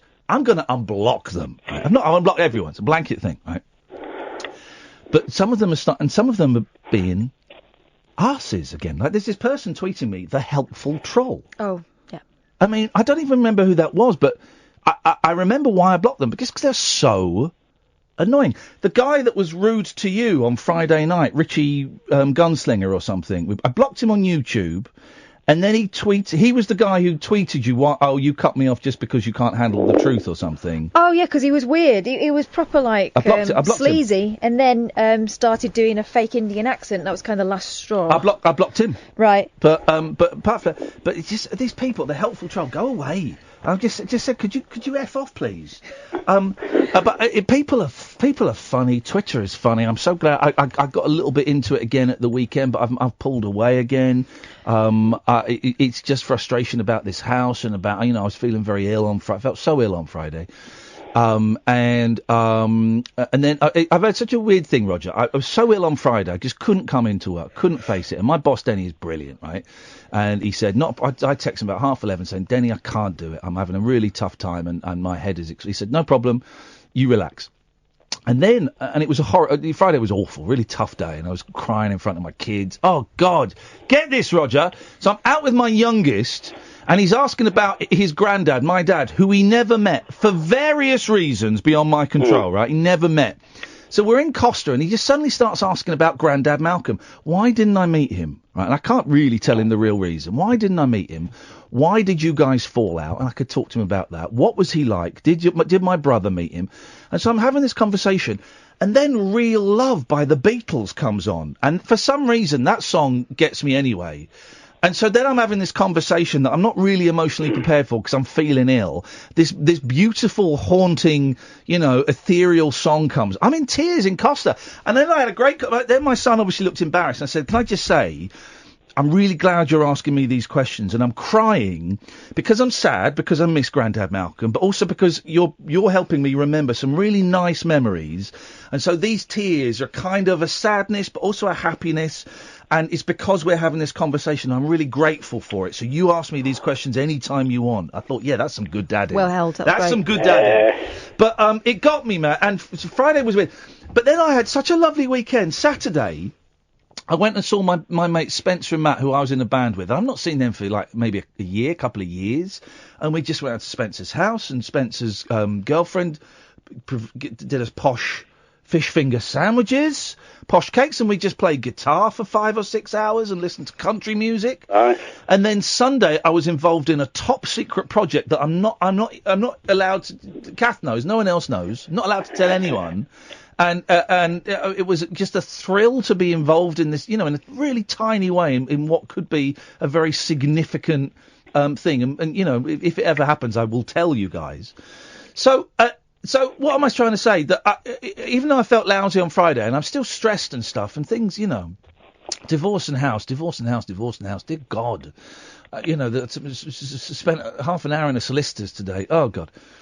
But I had a really good weekend. I don't know why I'm telling you that. There was a reason to that. There was a reason to that. But you felt so ill on Friday. I felt so ill on Friday, and now I've hijacked your call. Anyway. No, that's fine. No, you can hijack my call anytime. I was being a bit boring, so... Well, okay, no, it's fair play. That's...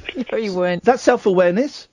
I'm teasing. Not as boring as Mo. Oh, I mean, God, who is? No, well, I know someone who is as boring as Mo. No, please. Tony! Oh, God. Oh, no. Tony, Hello. please, mate, listen. Listen, dude. You're drunk, right? You're drunk. I suspect you might have a problem with No, alcohol. I just phoned to tell you that I booked the ticket. Manchester. Right, well, I'm going to check, because I'll be able to see if you've booked it or not, because I've got instant access to the ticket sales. Well, I booked it since we spoke, and I look forward to seeing you both. And I'm sorry. Bloody hell, he has booked it. It's awkward. I'm All sorry right. if Tony, I really think you might have an issue with booze, mate, because this is the 10th or 11th time you've called, mate. And I'm saying this as a brother. I'm not going to answer any more of your calls tonight, okay? And Okay. I'll I'll see you at the event then. Okay, I think maybe you should give AA a call. No, I'll see you at the event. What's wrong with that? Hey, how about I refund you that money for that ticket right now? No, that's fine. I will see you at the event, and sorry if I've upset you or Kath in any way, but I will see you there. Why? Right, okay. Why have you called so many times? Because it's not normal. People call once, sometimes twice a night. That's it. That's not normal to call the number of times you've called, Tony. Probably because most people listening to this radio station, they're fairly lonely people on their own, and whatever reason that is, divorce or separation. So you're lonely? Yeah, so Okay, I listen to... Okay, well, listening is great, but calling 11 times is a bit weird. Your radio station, Ian. Yes. That is why I phoned your radio station. Yeah, but if phoning 11 times in less than 2 hours is weird. And enjoying the conversation. Yeah, well, you're not engaging in a conversation. You phoned 11 times in less than 2 hours. That's weird. Ian, you can't handle a debate. That's what it boils down to. Tony, I'm gonna get you. Did you pay via? Have you got PayPal? Tony, you can't debate, can you? Tony, Tony, I'm going to see how you paid. I'm going to refund you the money because you won't be coming into the show. Okay, I'm going to refund you the money because you won't be coming into the show. I don't want you there, man. Why is that? Because I don't like the vibe. I really don't like the vibe.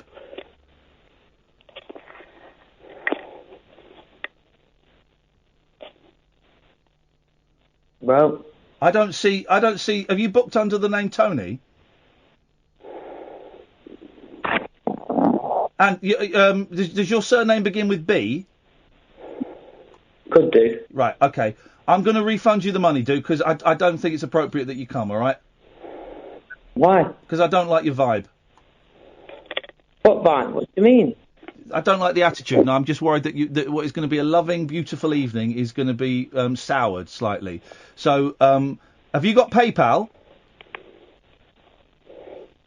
Okay, you've got the wrong end of the stick there, Ian. Okay. No. I've got exactly the right end of the stick, Tony. So what I'm going to do is I'm going to work out through Ticket Source how to refund you, and we won't be speaking again, okay? I don't want you phoning the show anymore. I wish you the best of luck, brother. Life is hard on the boulevard, but we ain't the show for you, man.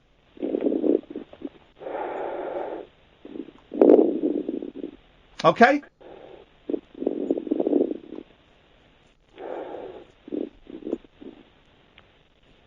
Tony, sorry, can you not handle the debate?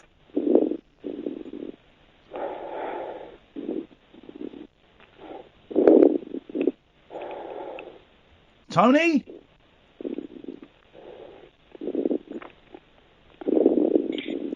He's the one who can't handle debate, Ian. Sorry. Okay, mate. Thanks for your call. I'll send you the money back, yeah? Thank you. No, I'll see you there. No, Bye. you won't be let in, Tony. You will not be let in, so don't bother. Okay, bye. I'll see you there. Well, yeah, you'll see us through the glass, but you will not be coming in through the door.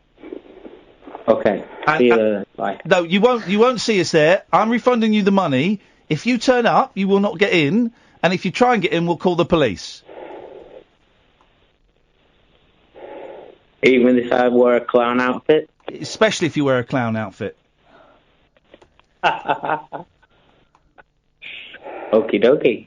So I'm going to refund you the money. I'll either do it tonight or tomorrow, and we'll leave it at that, man.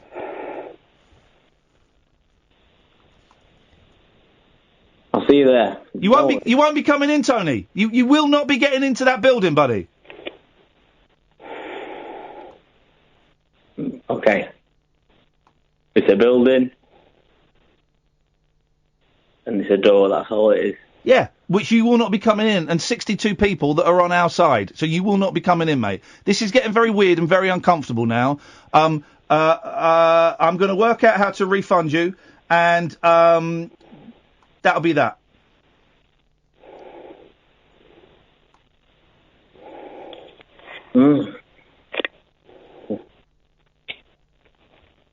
Pretty drastic, but okay. Okay, How you Tony. feel? That's how I feel. All right, mate. Take care.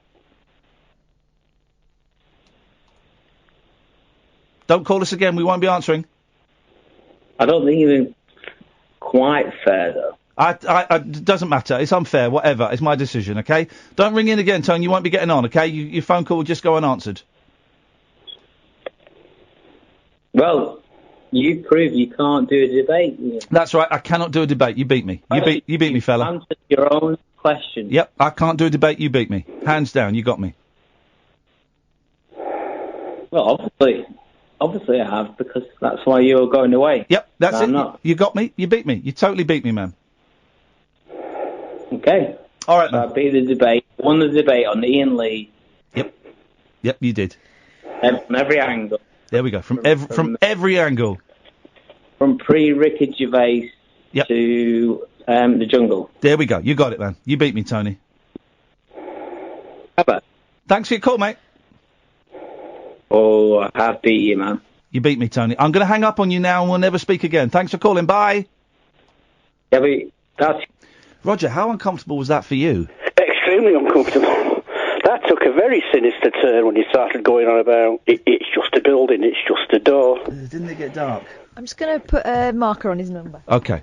He only won because it's impossible to debate with a drunk idiot. He beat me. Yeah, he beat you. He beat me. I got to work out how to do a refund. If anyone knows how I can do a refund on Ticket Source, then let me know. God, that was dark.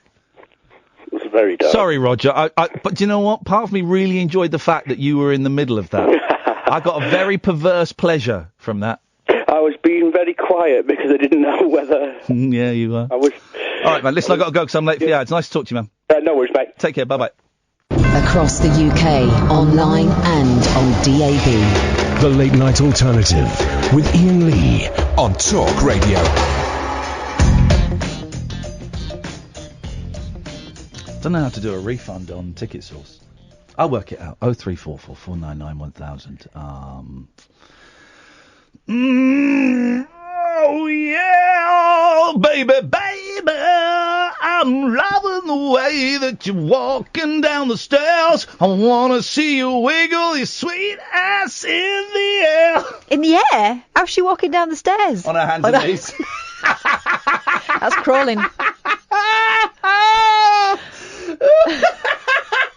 It would be so easy to be a rock star in the 70s and write that crap, wouldn't it? You can write that crap easily. And then it becomes a classic just automatically by being old. Yeah, exactly, man. That's it. I need a time machine so that I can go back and write some sexist songs. When did Aerosmith do "Love in an Elevator"? That was the 80s, man. Was actually I thought that was quite clever, that lyric. Don't panic. It's Other Tony. Hello, Other Tony. Are you sure? I hope so. Hello, Other Tony.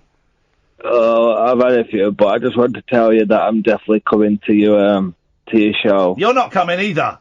No one's coming. No Tonys. Yes, I'm definitely coming, but I'm not wearing a clown suit. I'm wearing my birthday one. Oh, you dirty dog! But I'm going to cover myself in certain areas with peanut butter. Here's the thing, right? If you put peanut butter on your winkle, I'm going to slurp it off. Ugh. Well, maybe it's not peanut butter. What if people got peanut allergies? Have you thought of those people? Or nut allergies. Oh, I'll put a bit of jam on my shoulder so they can have a bit. They can join, and then you can have a piece of me. You dirty, dirty boy. Why is it that so often in Sex and the City, I'm thinking of specifically, having a naked person with sushi on them is considered erotic? I'm not a massive fan of sushi anyway. I can have a little bit of it, but nothing too fishy. But also on a woman, sushi on a woman. It's a bit. There we go. Thank you very Right, much. you're not coming on the cruise either. There we go. Oh man. People.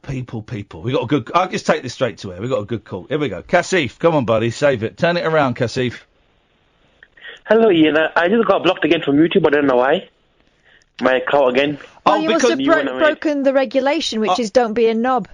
I know exactly why you got blocked, and Catherine told me. Do you remember? I never did anything Shut wrong. up. Be quiet. Today I never did anything wrong. No, but Catherine told me you did something that was really, really inappropriate. Oh yeah, actually. you told a woman to go and sit in a bath and slash her wrists. Yeah, come on, man. That's not. She told me to die. She told me to die. Yeah, but you told her how to die, and I thought that was overstepping the mark. Yeah. Yeah, but today I never did anything wrong, though.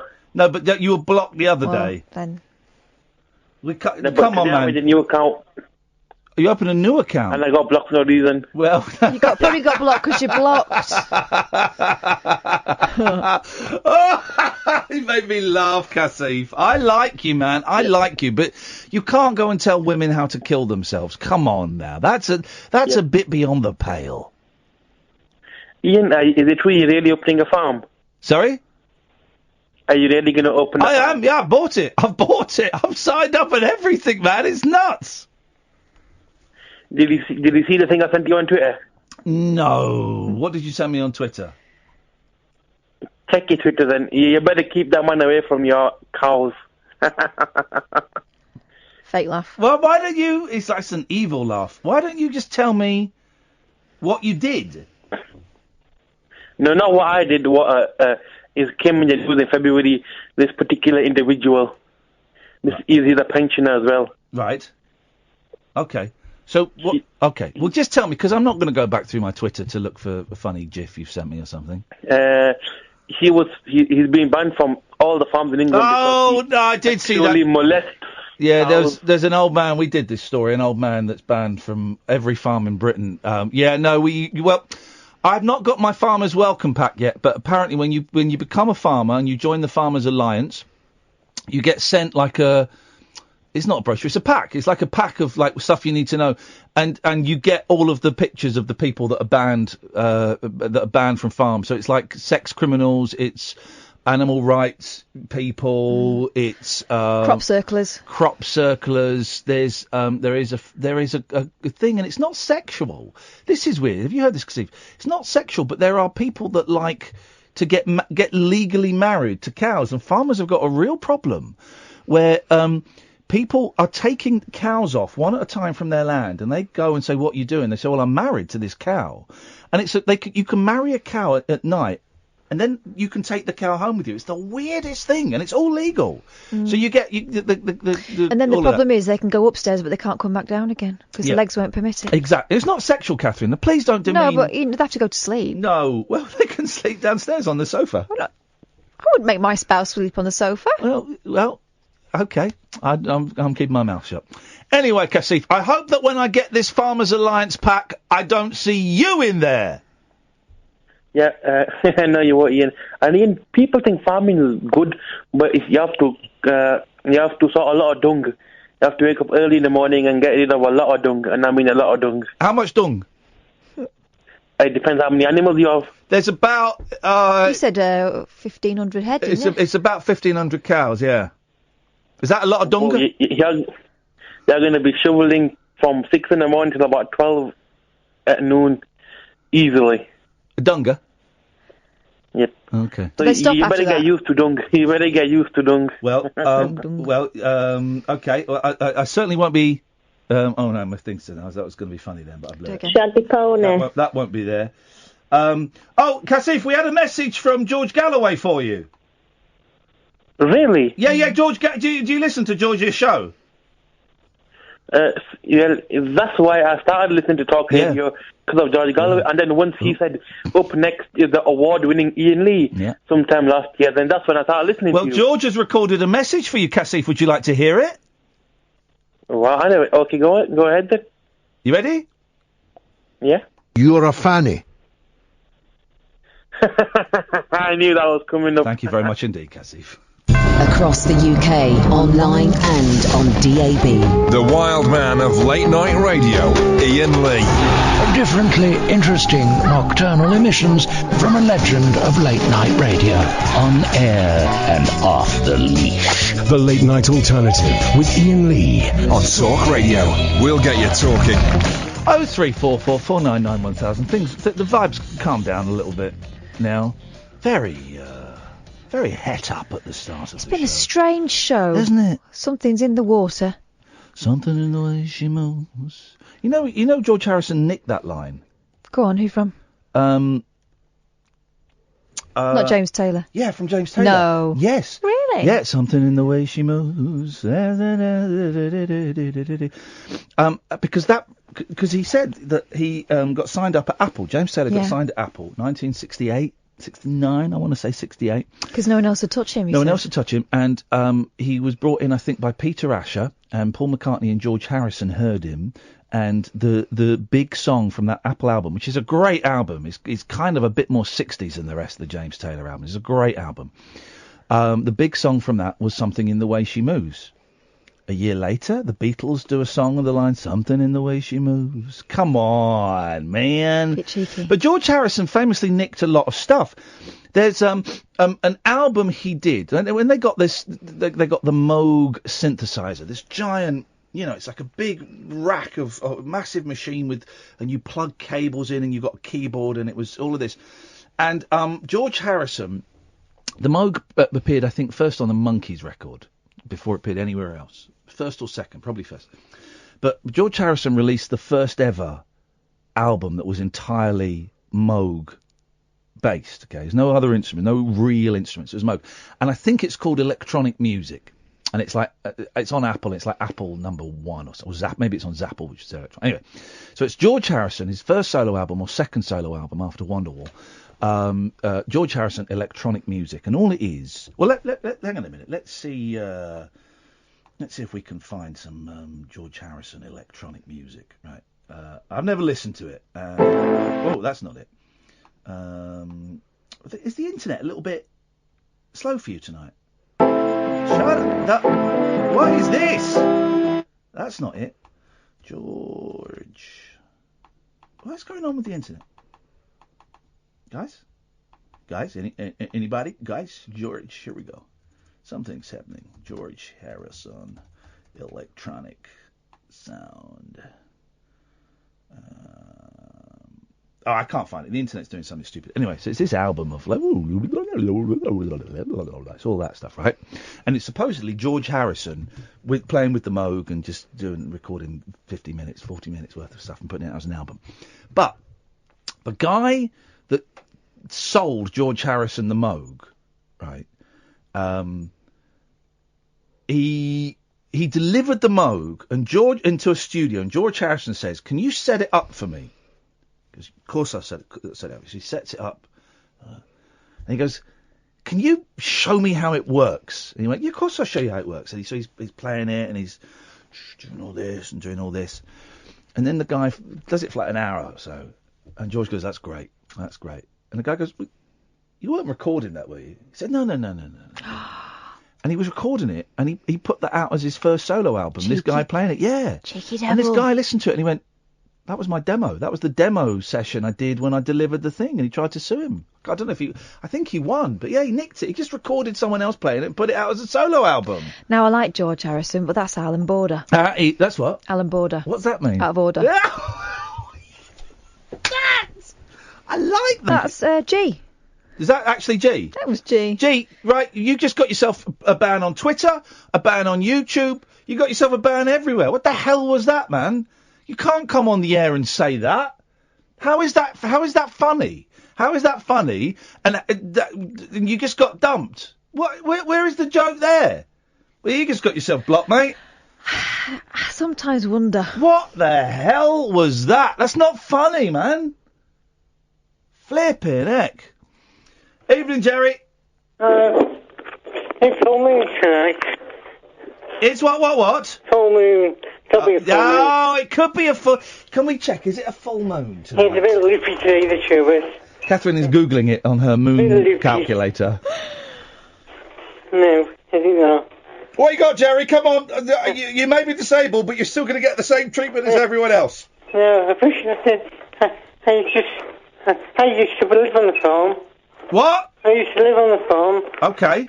What you need to do is... I won't catch Parkinson's, will I? I know, it's in the dung, the manage in the field, then pick up the dung, Yes. just make sure there's no public toilet over your front garden.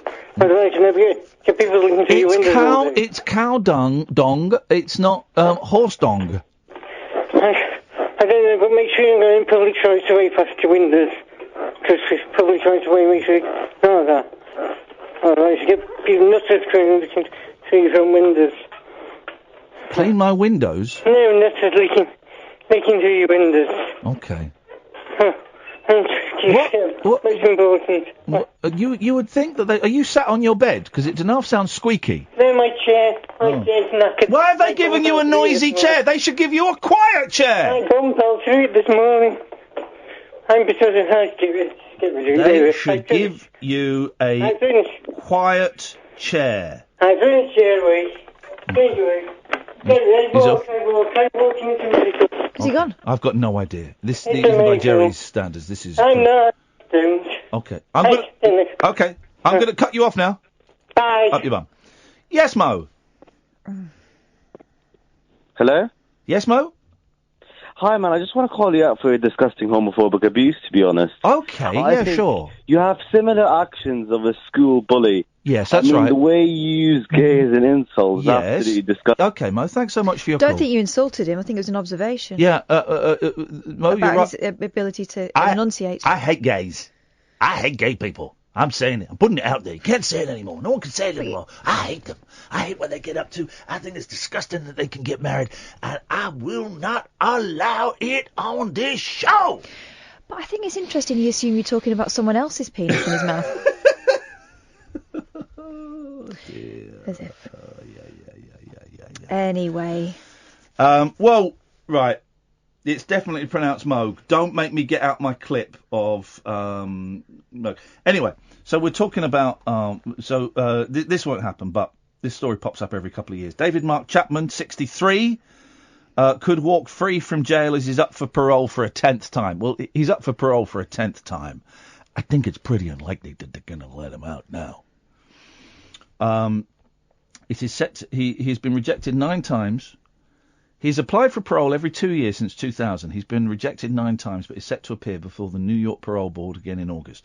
John Lennon's killer may walk free from jail as he applies for parole for the 10th time this August, 38 years after he gunned down the legendary Beatles singer in New York City. When we went, Tony's calling in. When we went there, Catherine and I were both quite moved by it. Yeah. When the two Mikes went there, they reenacted the scene. You're kidding me. No, they reenacted. Isn't there a picture of Mike Parry on his knees pointing a gun at? Wow, no. Yes. No. Yes, man. And she still lives there. Yes, man. The two Mikes, they recreated the scene. I'm pretty sure. If they didn't, I would take that back immediately. But actually, if they didn't, they'll certainly use that as material for the next time they go to New York. I'm sure there is a picture of Mike Parry on his knees in a classic gunman's pose outside the Dakota. Oof. It's a bit fresh, isn't it? That's a bit Jeff even for us.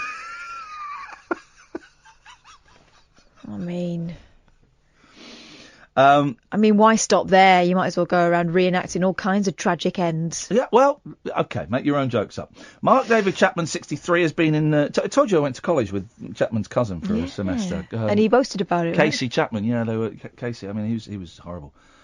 What was it? He was singing at some do at college, singing a Beatles song badly, and I came up with the brilliant heckle.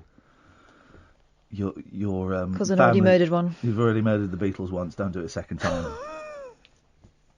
It's a great line. It's my line. He's been in maximum security prison, Vend Correctional Facility in Alden, New York, since 1980. He was sentenced to 20 years to life, but has applied for parole on 9 other occasions every 2 years, all of which have been denied. During Chapman's last parole hearing in 2016, the board opposed his release because of the premeditated and celebrity-seeking nature of the crime. He's believed to be mentally ill, and the court took into account his efforts to rehabilitate while in jail, during which he admitted that his crime was premeditated, selfish and evil. He told the court at his last parole hearing that he still receives letters from devastated Beatles fans about his crime, and said that during his time behind bars he discovered religion. Yeah.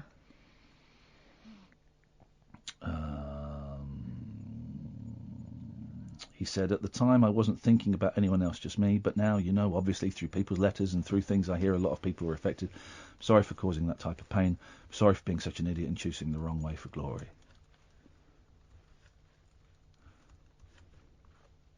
The late John Lennon's wife, Yoko Ono, has written to the board each time Chapman has applied for parole to protect the safety of her children and keep him in jail.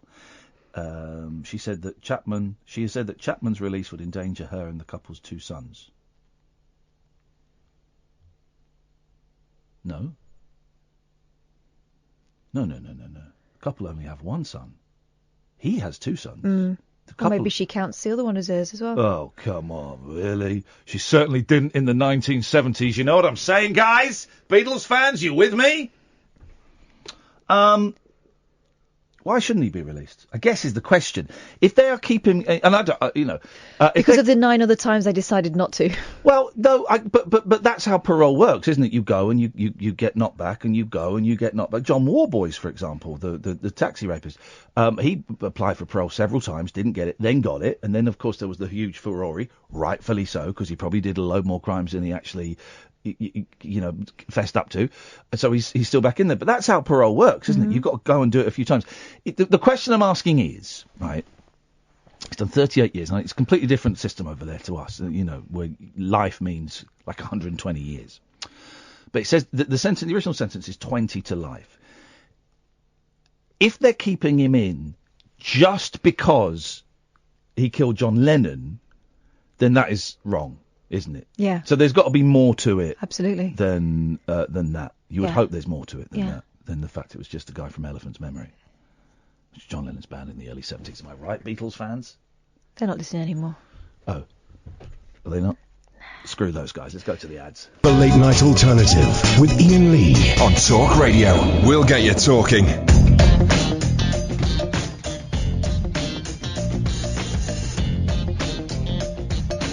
Really is a feisty show tonight, both on the air and online. People being banned left, right and centre on YouTube. But people deserving it, frankly. On Twitter, on all kinds of stuff. Just because I said, why don't we release Mark Chapman? It's all kicked off, guys. It's all kicked off. Tony, you're calling in. We are not going to answer the phone. Your money's been refunded. We are done. That was, it went darker than I expected, so we are all groovy. Man, that's what I'm talking about, man. Have you got any stories, Catherine? Yeah, I've got Boyle? loads. Now, you're the professional broadcaster.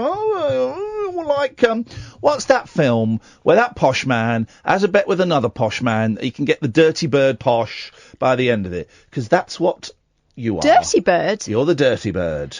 Is it Are you called... talking about My Fair Lady? I've never seen Your Fair Lady. I don't know if it's fair or not. I imagine that going by the colour of your hair on your head... Stop it. Your lady ain't fair.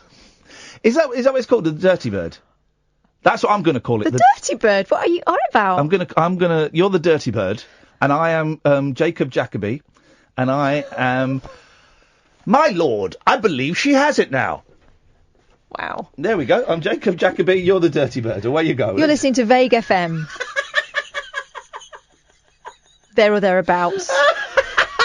We're on 96.5 or 97. It's in the mid-90s, guys.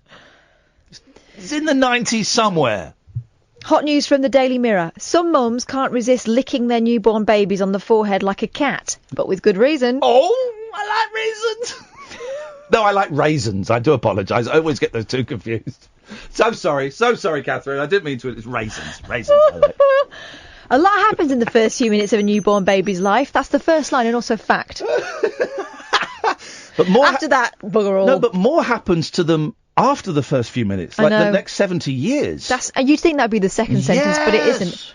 There's the first cry, first glimpse at their face, first hug. Yes. But some mums are choosing to do something else entirely the first time they meet their child. Some mums, Ian Lee, yes, are choosing to lick their newborns. Oh, dirty, dirty boy! Have you got any licking music? Hang on a minute. Let's.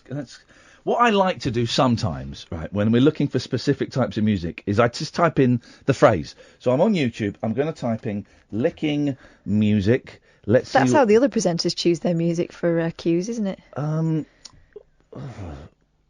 Okay, we're going to try this. Go on. I mean, this is about licking something very specific. Oh, God, no.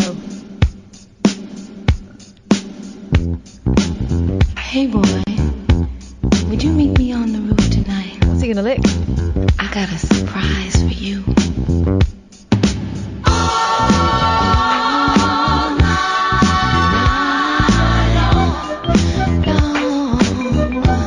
All night long.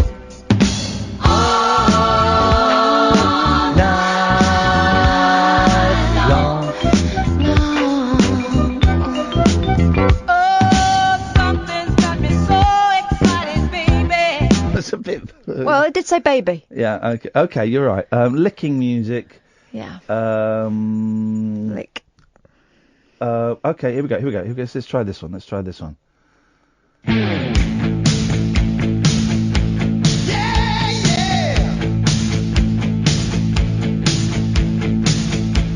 Don't wait till you know me better. It's a great song. Let's just be glad for the time together. Is this kids? Yes, man. Not such a treat, and it's time you taste it. Not just a treat. Now it's time you taste it. There ain't no reason on earth to waste it. There ain't no reason on earth to waste it. Lick it up. Lick it up. Okay. Whoa. Seems appropriate. Okay. I can't find any licking music. Okay. Some mums are choosing to lick their newborns. Yep. Lick them on the forehead, like a cat would. One mother in particular had this somewhat primal reaction to meeting her baby, and it was captured in an award-winning photograph. Like so. Oh, you baby licker! You dirty baby licker! Taken by Lourdes Siquiera of Señoritas Fotografía, the photo shows a woman licking her baby's head. Some may be disgusted by the idea, while others may be intrigued, but as it turns out, it's something humans used to do a long time ago, just like animals. Birth doula Flor Cruz told Mum's Grapevine that there are a number of reasons why animals lick and clean their young upon birth, including removing the scent to warn off predators, to begin socialising the newborn, and to bond with the baby. But that's in the wild. That's not in a hospital where they have, well, not talcum powder, but wet wipes. No. When I had my babies, they said not to wash their hair for like 2 weeks. She added mammals still lick their newborns and eat the afterbirth. Oh, no! That's such a North London thing! Except for most humans. But humans at one point in time used to exhibit all of these same behaviours. We've evolved since then and do not feel the need anymore to keep predators away. We stimulate the baby in other forms and have other ways to do all the things we once worried about that triggered us to lick our baby so instinctively. Two cultures today can still be seen licking their newborns, though, and those are the Tibetans and Inuits. Floor said many mothers today may still have an urge to lick their baby. I've never had the urge to, no, especially not when it was fresh out. No. But most are usually able to resist and instead smell them, kiss them or hold them close. Yes, tick, tick, tick, no licks. But others are sometimes unable to resist, and she described this as a calling from ancestors. Some mothers still have the strong urge to lick their newborns, and they do just that. A physiological necessity, a calling from ancestors, instinctual act of love and ensuring the survival of young, she said. Or they're weirdos. What? But so that's like, because we all know that some people do eat the afterbirth. They make afterbirth paella. But why don't they just bite through the cord as well? Yeah. I saw this one documentary though once. Yeah. There's this thing where they leave the placenta attached and they carry it around in a bag. And there was this woman going around Sainsbury's. Oh. And they salt it and put rosemary on it and stick it in like this leather, this velvet pouch until it like dries off itself. Here's the thing. No one. By the way, you know I said I'd unblocked everyone on Twitter. I've just blocked a handful of people, including that idiot troll man that called in earlier on, who's just taken clips from Iain Lee's crap show. He tells someone to F off. I'm telling you to F off, you weird pervert. You're blocked on Twitter now. You've really. I remember why I blocked so many of you. But when you have a baby, they tell you that the mum might poo herself and that they might have to, which I knew. I didn't know that they might have to cut open the vagina a bit. Sam. They cut sometimes that's. Or they let it tear. Yeah. Because apparently it knits together easier afterwards. First one. This isn't really my story to tell, but our first one, out come the knife. What's it called, an episiotomy? Yes, it certainly wasn't very pleasing to anybody. But what they don't tell you. What they don't tell you is that... By the way, if you're expecting your first baby, listen away now. What they don't tell you is, and this is disgusting, is that the belly button, of course, it's not a belly button to start with, right? It's the umbilical cord. So you cut the umbilical cord, and then you have, maybe 2 inches hanging off, and you tie that in a knot, and then it's clipped on. And then you don't really see it 'cause it's in the nappy. But what they... They tie it in a knot? They just put, like, a peg on my kids. I think there was any... I thought it was a knot, but I could be wrong. Wrong. How does it get into that shape then? That's a knot. It just shrivels up, doesn't it? No, that's a knot. It just falls off. Can't see mine anymore. But so, and it's in the nappy, but they don't warn you beforehand that is going to be on there for 2-3 weeks. Mm-hmm. You have to clean round it. It's going to go black. It's going to go mouldy. It's going to stink. And then one day it just won't be there anymore. You're going, where the hell? You'll be looking for it down the back of the sofa. Where the hell is that? And it stinks, man. It stinks. Babies are disgusting. They are worse than having a dog. I've had both, and I would prefer to have a dog. And I don't like dogs. No, they're adorable babies. I had 2 good babies. That's why I'm not having any more. What happened to them? I peaked. I peaked. No, love. I think I'm done. But then you forget, because you forget. You forget the tiredness, the likes of which you can't even begin to imagine. You forget. You remember being tired. You remember it being hard, but you forget the hallucinations. Yeah, and you forget the fact you can't go out without taking like 2 bags with you, and it's all a massive faff. What I don't get is we bought a buggy, right? A buggy. And it was like buying a car. Mm-hmm. And we went to John Lewis because we were middle class and we had a few quid. And it was like buying a car, and we had a woman showing, well, this one does this and this one comes off and this you can attach and they can face you and you can also use it as a car seat. It's like 650 quid we spent, right? But then I saw someone pushing a baby in what was basically one of a Dolly's pram. Haven't they changed? But like it was a Dolly, like a flimsy Dolly's pram. Mm. So are you allowed to do that? Why did we spend... I don't think anyone's policing the... This is another thing you don't realise when you have your first kid. No one's policing it. No one's saying... Apart from all the mums who are all judging. But no one's saying you can't do that at that age. Apart from the other mums who are always judging. Yeah, there's a lot of judging going on. I stopped going to the mums meetings because I'd come back with a shopping list and reasons why I was failing. Oh, mine's not doing that yet. Pointless. Second time around, just didn't join in.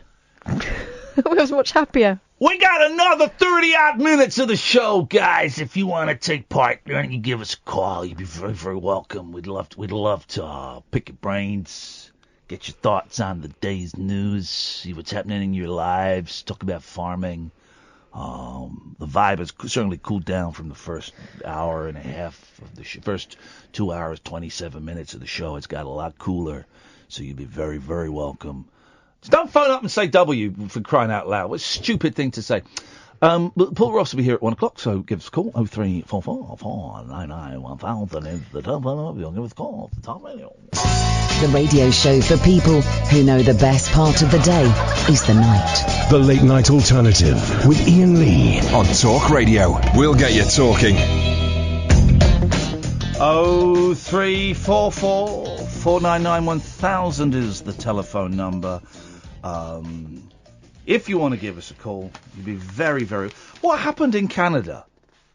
Whatever. No, today there was like a big shooting in Canada. Was there? But what was it? Do we know what it was? Was it... was it them? I think you know what I mean. Was it? Because that's where, whenever there's a shooting story, you instantly think, is it them? Here it is. Is it them? A 10-year-old girl and an 18-year-old woman have died after a gunman opened fire outside a restaurant in Toronto. Yeah, big old thing. 13 people injured, some seriously, ages from 10 to 59.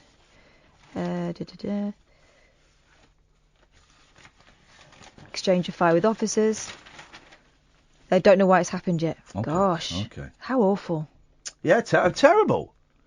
You don't expect that kind of stuff in Canada. No. Well, actually, it's happened a couple of times. Remember that dude that worked in the Canadian government, this old dude? Because they all carry security in the Canadian government. As they do here, I suppose. They all pack in pieces. Pack in pieces. And a gunman got through security and ran into the Canadian government. And some old guy, old, like 50s, 60s, security guy, just got his gun out. One shot took him down like that. Absolutely. He ran into the chamber where this dude was, ran into it, didn't know where he was, saw him, gun out, took him out one shot. Yeah. He absolute hero. One of those proper heroes who's dead humble, didn't really want to make a big deal about it, was just doing my job, thanks very much. Got awarded and commendated. And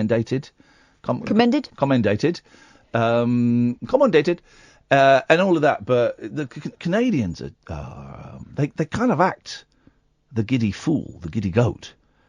They are kick-ass. I like Canadians. They're like sensible Americans. I like Canada. It's a great country. I've been there. Have you been there?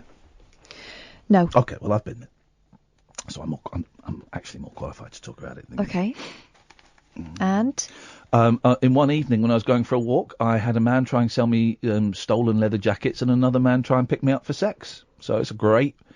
So many offers. So many offers. It's a land of opportunity. Oh, and I had someone sell me some weed as well, but it wasn't weed. It was oregano. Oregano. Was it? Yeah, I was trying to smoke. That's classic. Trying to smoke it in the hotel room. It was oregano. Still smoked it. It tasted a nice taste. It was a nice day. Well, I feel then I wanted a pizza. I had a pizza and put the oregano on. I get a use out of something. I was going to spend $20 on that shit. Wow. A disgusted driver whose dash cam. Hey, you've got a dash cam. Yeah, now. I have. What have you caught on there? Nothing yet. Oh. I think now I have it, no one's going to be a div. Oh, God. But I am hopeful. A disgusted driver, well, you might get this. A disgusted driver whose dash cam caught a kitchen worker weeing against the restaurant wall was offered a free meal there. Now, the Sun do this story as though that's a bad thing. The guy wasn't weeing inside the restaurant on the tables. He was weeing outside against the wall. Right. What the problem? What the hell is the problem with that? By the way, I told you this. I found a great place to take my boys when we go to New York.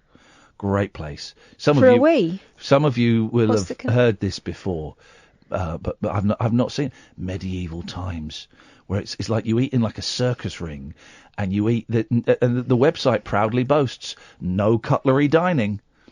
And it's knights jousting and sword fighting while you are eating.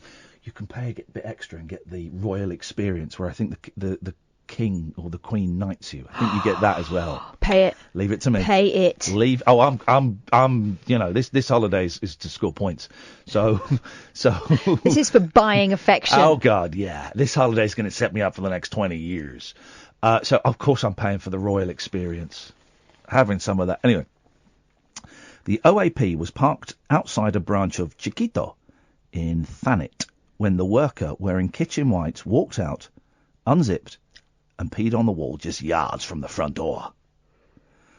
The man who alerted managers said, "Well, if they made me an offer of a free meal, I said, you've got to be joking. I should have told him to piss off." Chiquito confirmed the staff member has since been fired and the wall has been scrubbed vigorously. Wow. By slaves. Wow. Slaves. Do you remember that restaurant we used to go to in Luton? They used to bring the sanitary bins through once a week. Like through the restaurant, this guy would come in. Oh, yes, I do. And take them out. You know, he'd come in empty-handed, leave. Mate. Handed. Put me right off me Carvery. It put me right off me jam on toast. It was... Flipping heck, really? Yeah, it did. I couldn't eat it again. It's not there anymore, that restaurant, is it? It's been turned into something nicer. What is it? That's where the it's where the Toby was, isn't it? Now isn't it the well-lit burger place? I don't know. Are you all right? No, could we go to the ads early and could I get some water, please? Yeah. Thanks, guys. The Late Night Alternative with Iain Lee on Talk Radio. Right. Medieval times. You gonna sneeze? Yeah. What's happened? Have we been Novichoked? Is this how it starts? Okay. Yeah, bearing up. So medieval times. I think you're right. You said that they go to this in the Cable Guy. I think they do, don't they? Beyond. So the show. Look at these knights. Okay. I think you back a knight. Right. Beyond the strength lies the power of charm. In myth and in legend, the knight and the horse are forever linked. Few things are held in such great esteem by the medieval warrior than a stalwart horse who possesses the bold courage of his master and the quiet strength of his ancestors. What? What does that even mean? So there's jousting, actual jousting, while you eat dinner without cutlery. Flipping it. Weaponry! When brawn and metal unite. There's a falcon! Yes, man! There's a falconry! And you're holding meat? Yes, man! There is falconry! This is a bad idea. Horsemanship, witness equine beauty and grace. I'm not watching that. But, 4-course meal fit for royalty. Your dinner is served. Libations and spirits. Libations. Queen Maria Isabella welcomes you to dine with her and her royal court. Always a generous host, the Queen has commanded her royal chefs to cook her favourite meal for you. And that looks like chicken, burgers, garlic bread and sweet corn. Regal. Hang on to your helmet, the show is about to begin. Castle opens 75 minutes prior to showtime. I feel, oh man alive, this looks like the most awesome thing ever. So you can have 3 different packages, either the Queen's Royalty package, the Royalty package, or the Celebration package. I want the Queen's Royalty package. I wanna, God almighty, Alistair's calling in! Wow, Catherine! Get up on the roof and turn that bat signal off now! What have you done? It's not me. What have you done? I have one night off because I'm broken inside and my soul wants to fly off to go to be with my ancestors and my stalwart horses. I come back and it's Drunk City. You've turned the show into a bloody AA meeting. So you get, for the show, you get 2-hour medieval jousting tournament. Wow, that's a long joust. 6 competing knights, real weapons, beautiful horses, live flight of the Royal Falcon. Right, so bring your celebration to the tournament. So this is how you book it, right? So it says, I feel like cheering for a night, getting into character, celebrating my birthday, having the time of my life. Click that. All of the above, surely. With family, my school, the girls, the guys, anyone. I'm saying family. Get tickets, make it happen. Oh, have you not booked it? No, I've not booked it. Not booked it yet.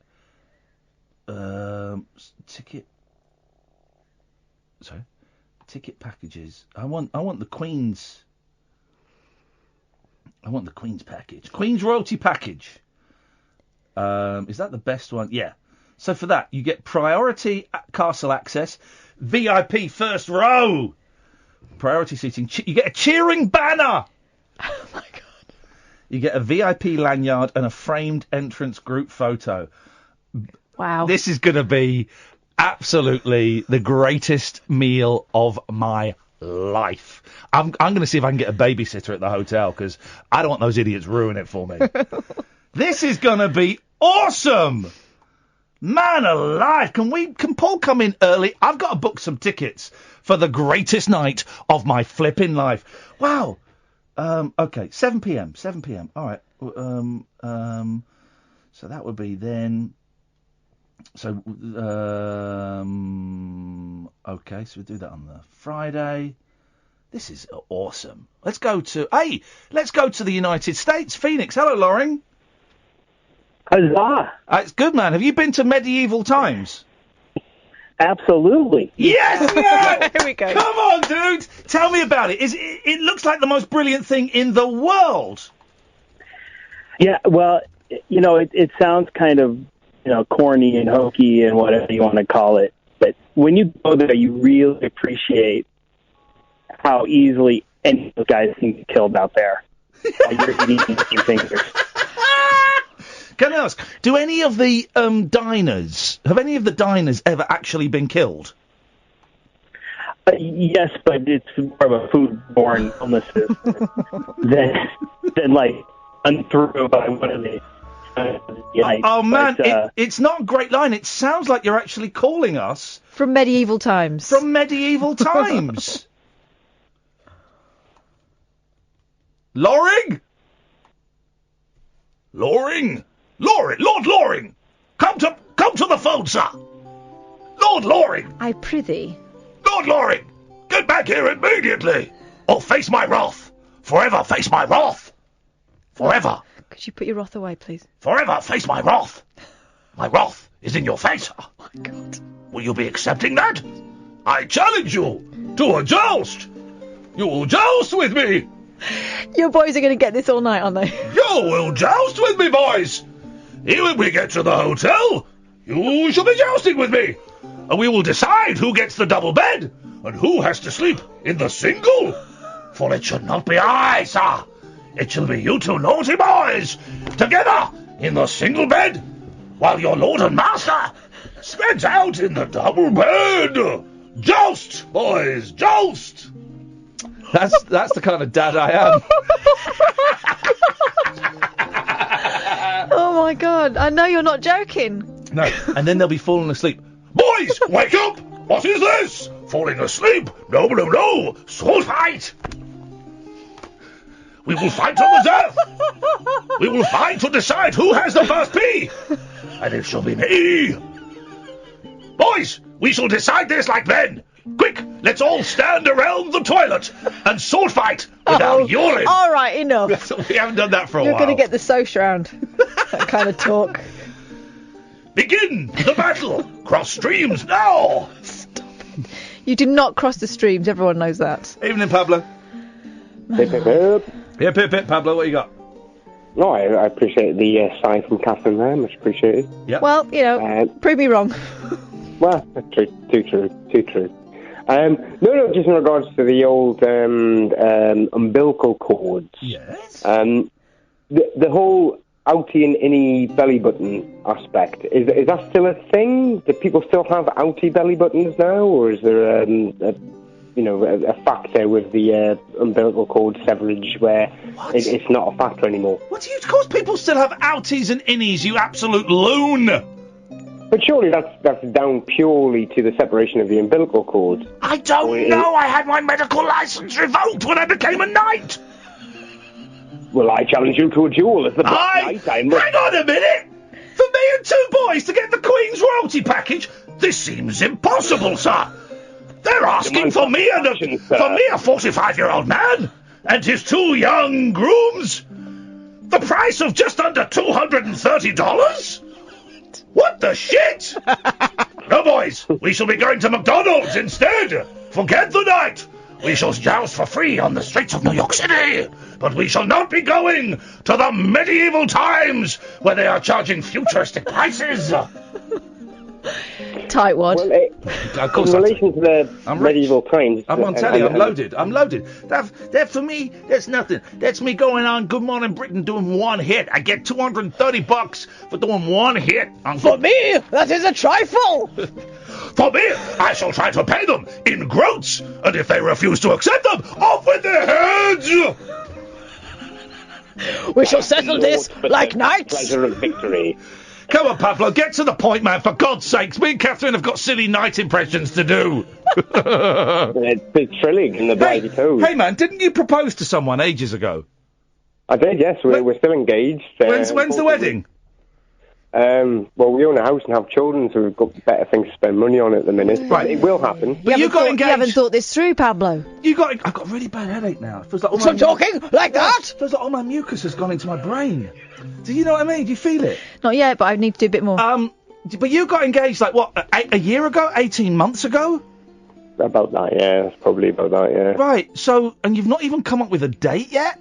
That's like the engagement like 15-year-old girls have with 22-year-old boys. No, well, what happened mainly is that we secured on the concept, and then we've had a look about in the general area, and then as each month goes on, it's kind of like, well, we can get a new boiler instead of that, or we can never going to happen. It will happen. It will happen. Yeah. I'm hearing a lot of excuses. I'm hearing a lot of excuses, Pabs. You phoned us up trying to big yourself up before you proposed, and I feel like a mule. And we had this conversation with you then, and you said, oh, you want certain things, and we said, no, if you want to be married, just get married. It doesn't need to cost you a lot of money. I remember that conversation, and still you procrastinate, sir. Well, to clarify, I'm not the one who brought it up, so I didn't necessarily call up to suggest such things. But what I was going to say is the whole medieval times thing, I think you're missing a trick where I think we've touched a nerve there. We've touched a... We touched a nerve of someone who doesn't want to get married. Someone doesn't want to get married. Wowzers. Sorry to have touched that nerve, Pablo. We just assumed when you proposed to her that you wanted to get married. And you weren't just stalling for time. Because we misjudged that scenario. We misread the signals. As I'm sure she did as well. No, but my intent is fair, but I'm a child of a broken home. I mean, come on, sympathies. No sympathy. Fair enough. No. But what I was going to say in regards to medieval times, obviously that's a paid-for situation. But what you want to do is you want to go to one of those Renaissance fairs that they've got over there, which is pretty much cheaper, but generally the same thing. There'll be a joust involved. There'll be people dressed up. Will we get to sit down and eat food without cutlery? Not just food. You will have a ham hock on a bone. That's or just a turkey food. leg. But, sir, you've just described just food. Ham hock on a bone is indeed food, sir. You're a bloody idiot. Right, I'm going to get my sword out and pee all over you. What? I take this as direct umbrage, and I challenge you to a joust. You don't even know what umbrage means. Oh, I thought I cut him off. He said I've locked him on. I can't cut him off. Why is there a padlock symbol next to Pablo? There is I've never even seen this. Oh, the lock is gone. Right. I've never even seen that. That was a close one. There's a feature on phone box where you will be never allowed to go. You can lock someone on there and they can't get cut off. That's insane.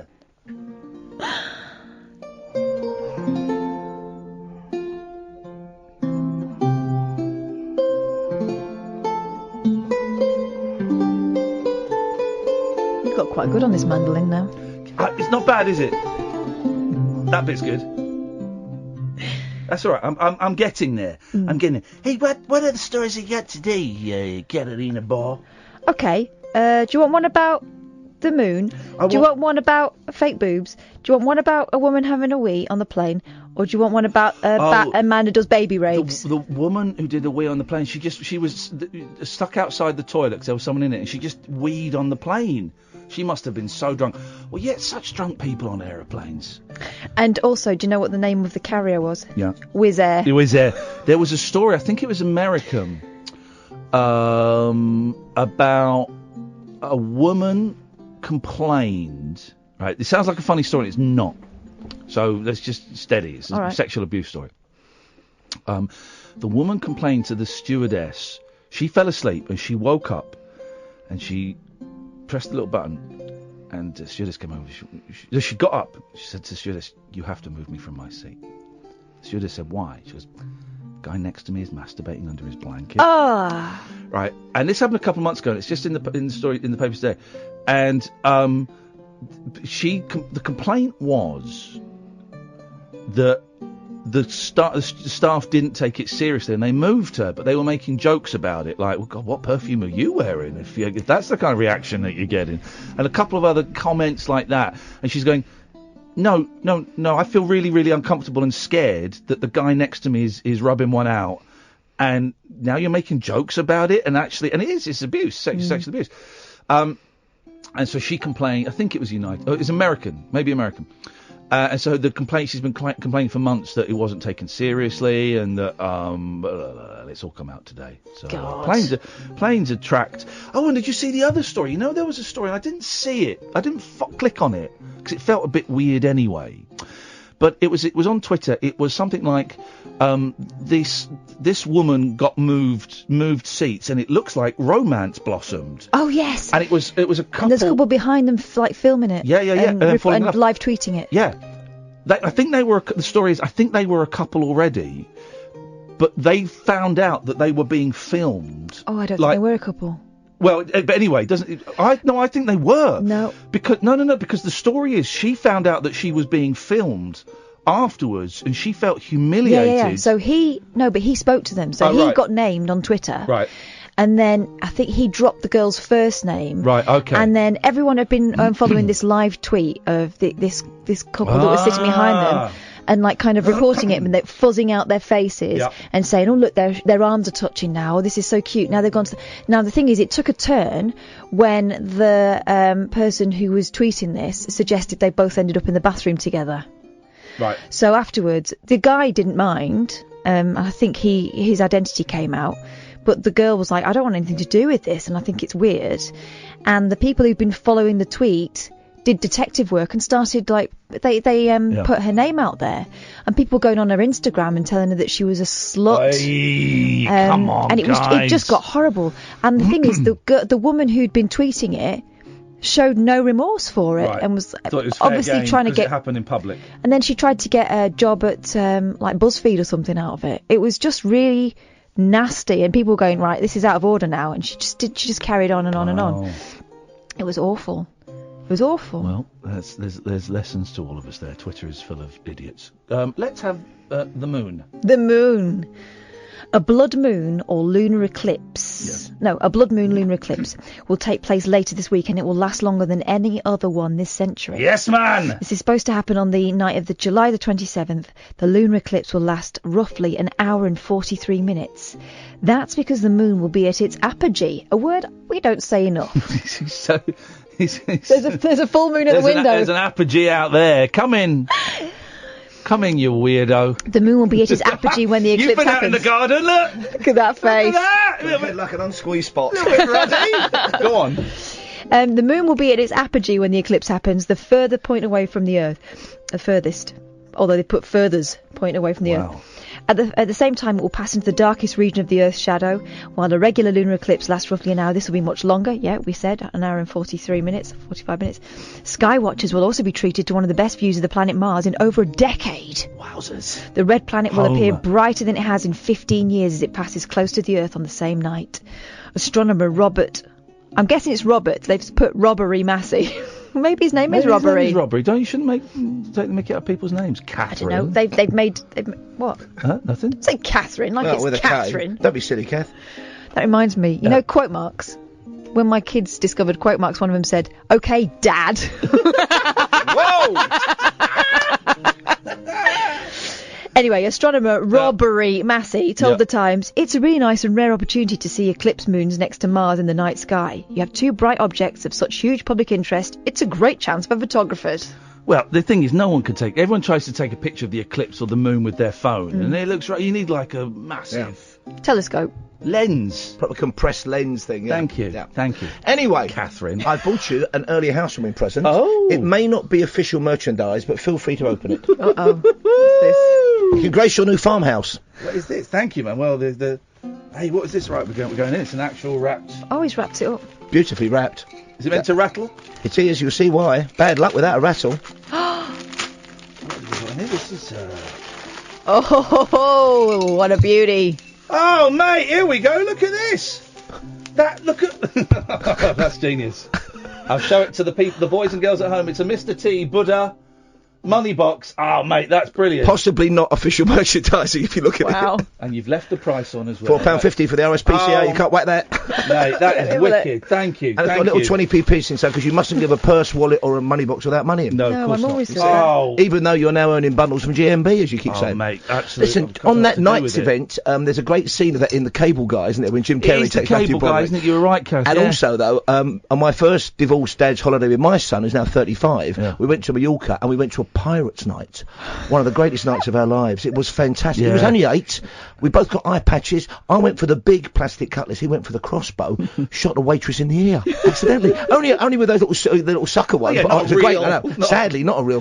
My penchant for such items. Was this the holiday where it was all a bit boozy and he got adopted by the boozers? It was meant to be it was meant to be a normal holiday. It was Falcons, and it was called Falcons 20s. Yeah. And it was 18 to 30. When they showed him, for example, if some young lady, this was their idea, leaves her camera on the bar, you immediately take it, pull open your trunks, take a photograph. So it's developed to those boots. are the days. Snappy snaps. Yeah.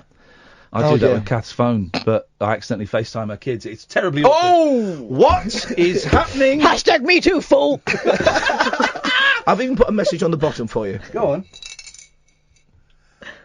You got it up so you're holding it in a way that no one can see. I pity the fool to Iain Lovepot. Oh, thank you, brother. That's What a beautiful. gift. It's an antique of the future. An antique of the future. That is a On the show tonight, Yes. Japan's ninja shortage, the world's loudest town crier, and the young man who's got all 100, now that's what I'll call musics, plus all 169 spin-off discs. The man's a legend.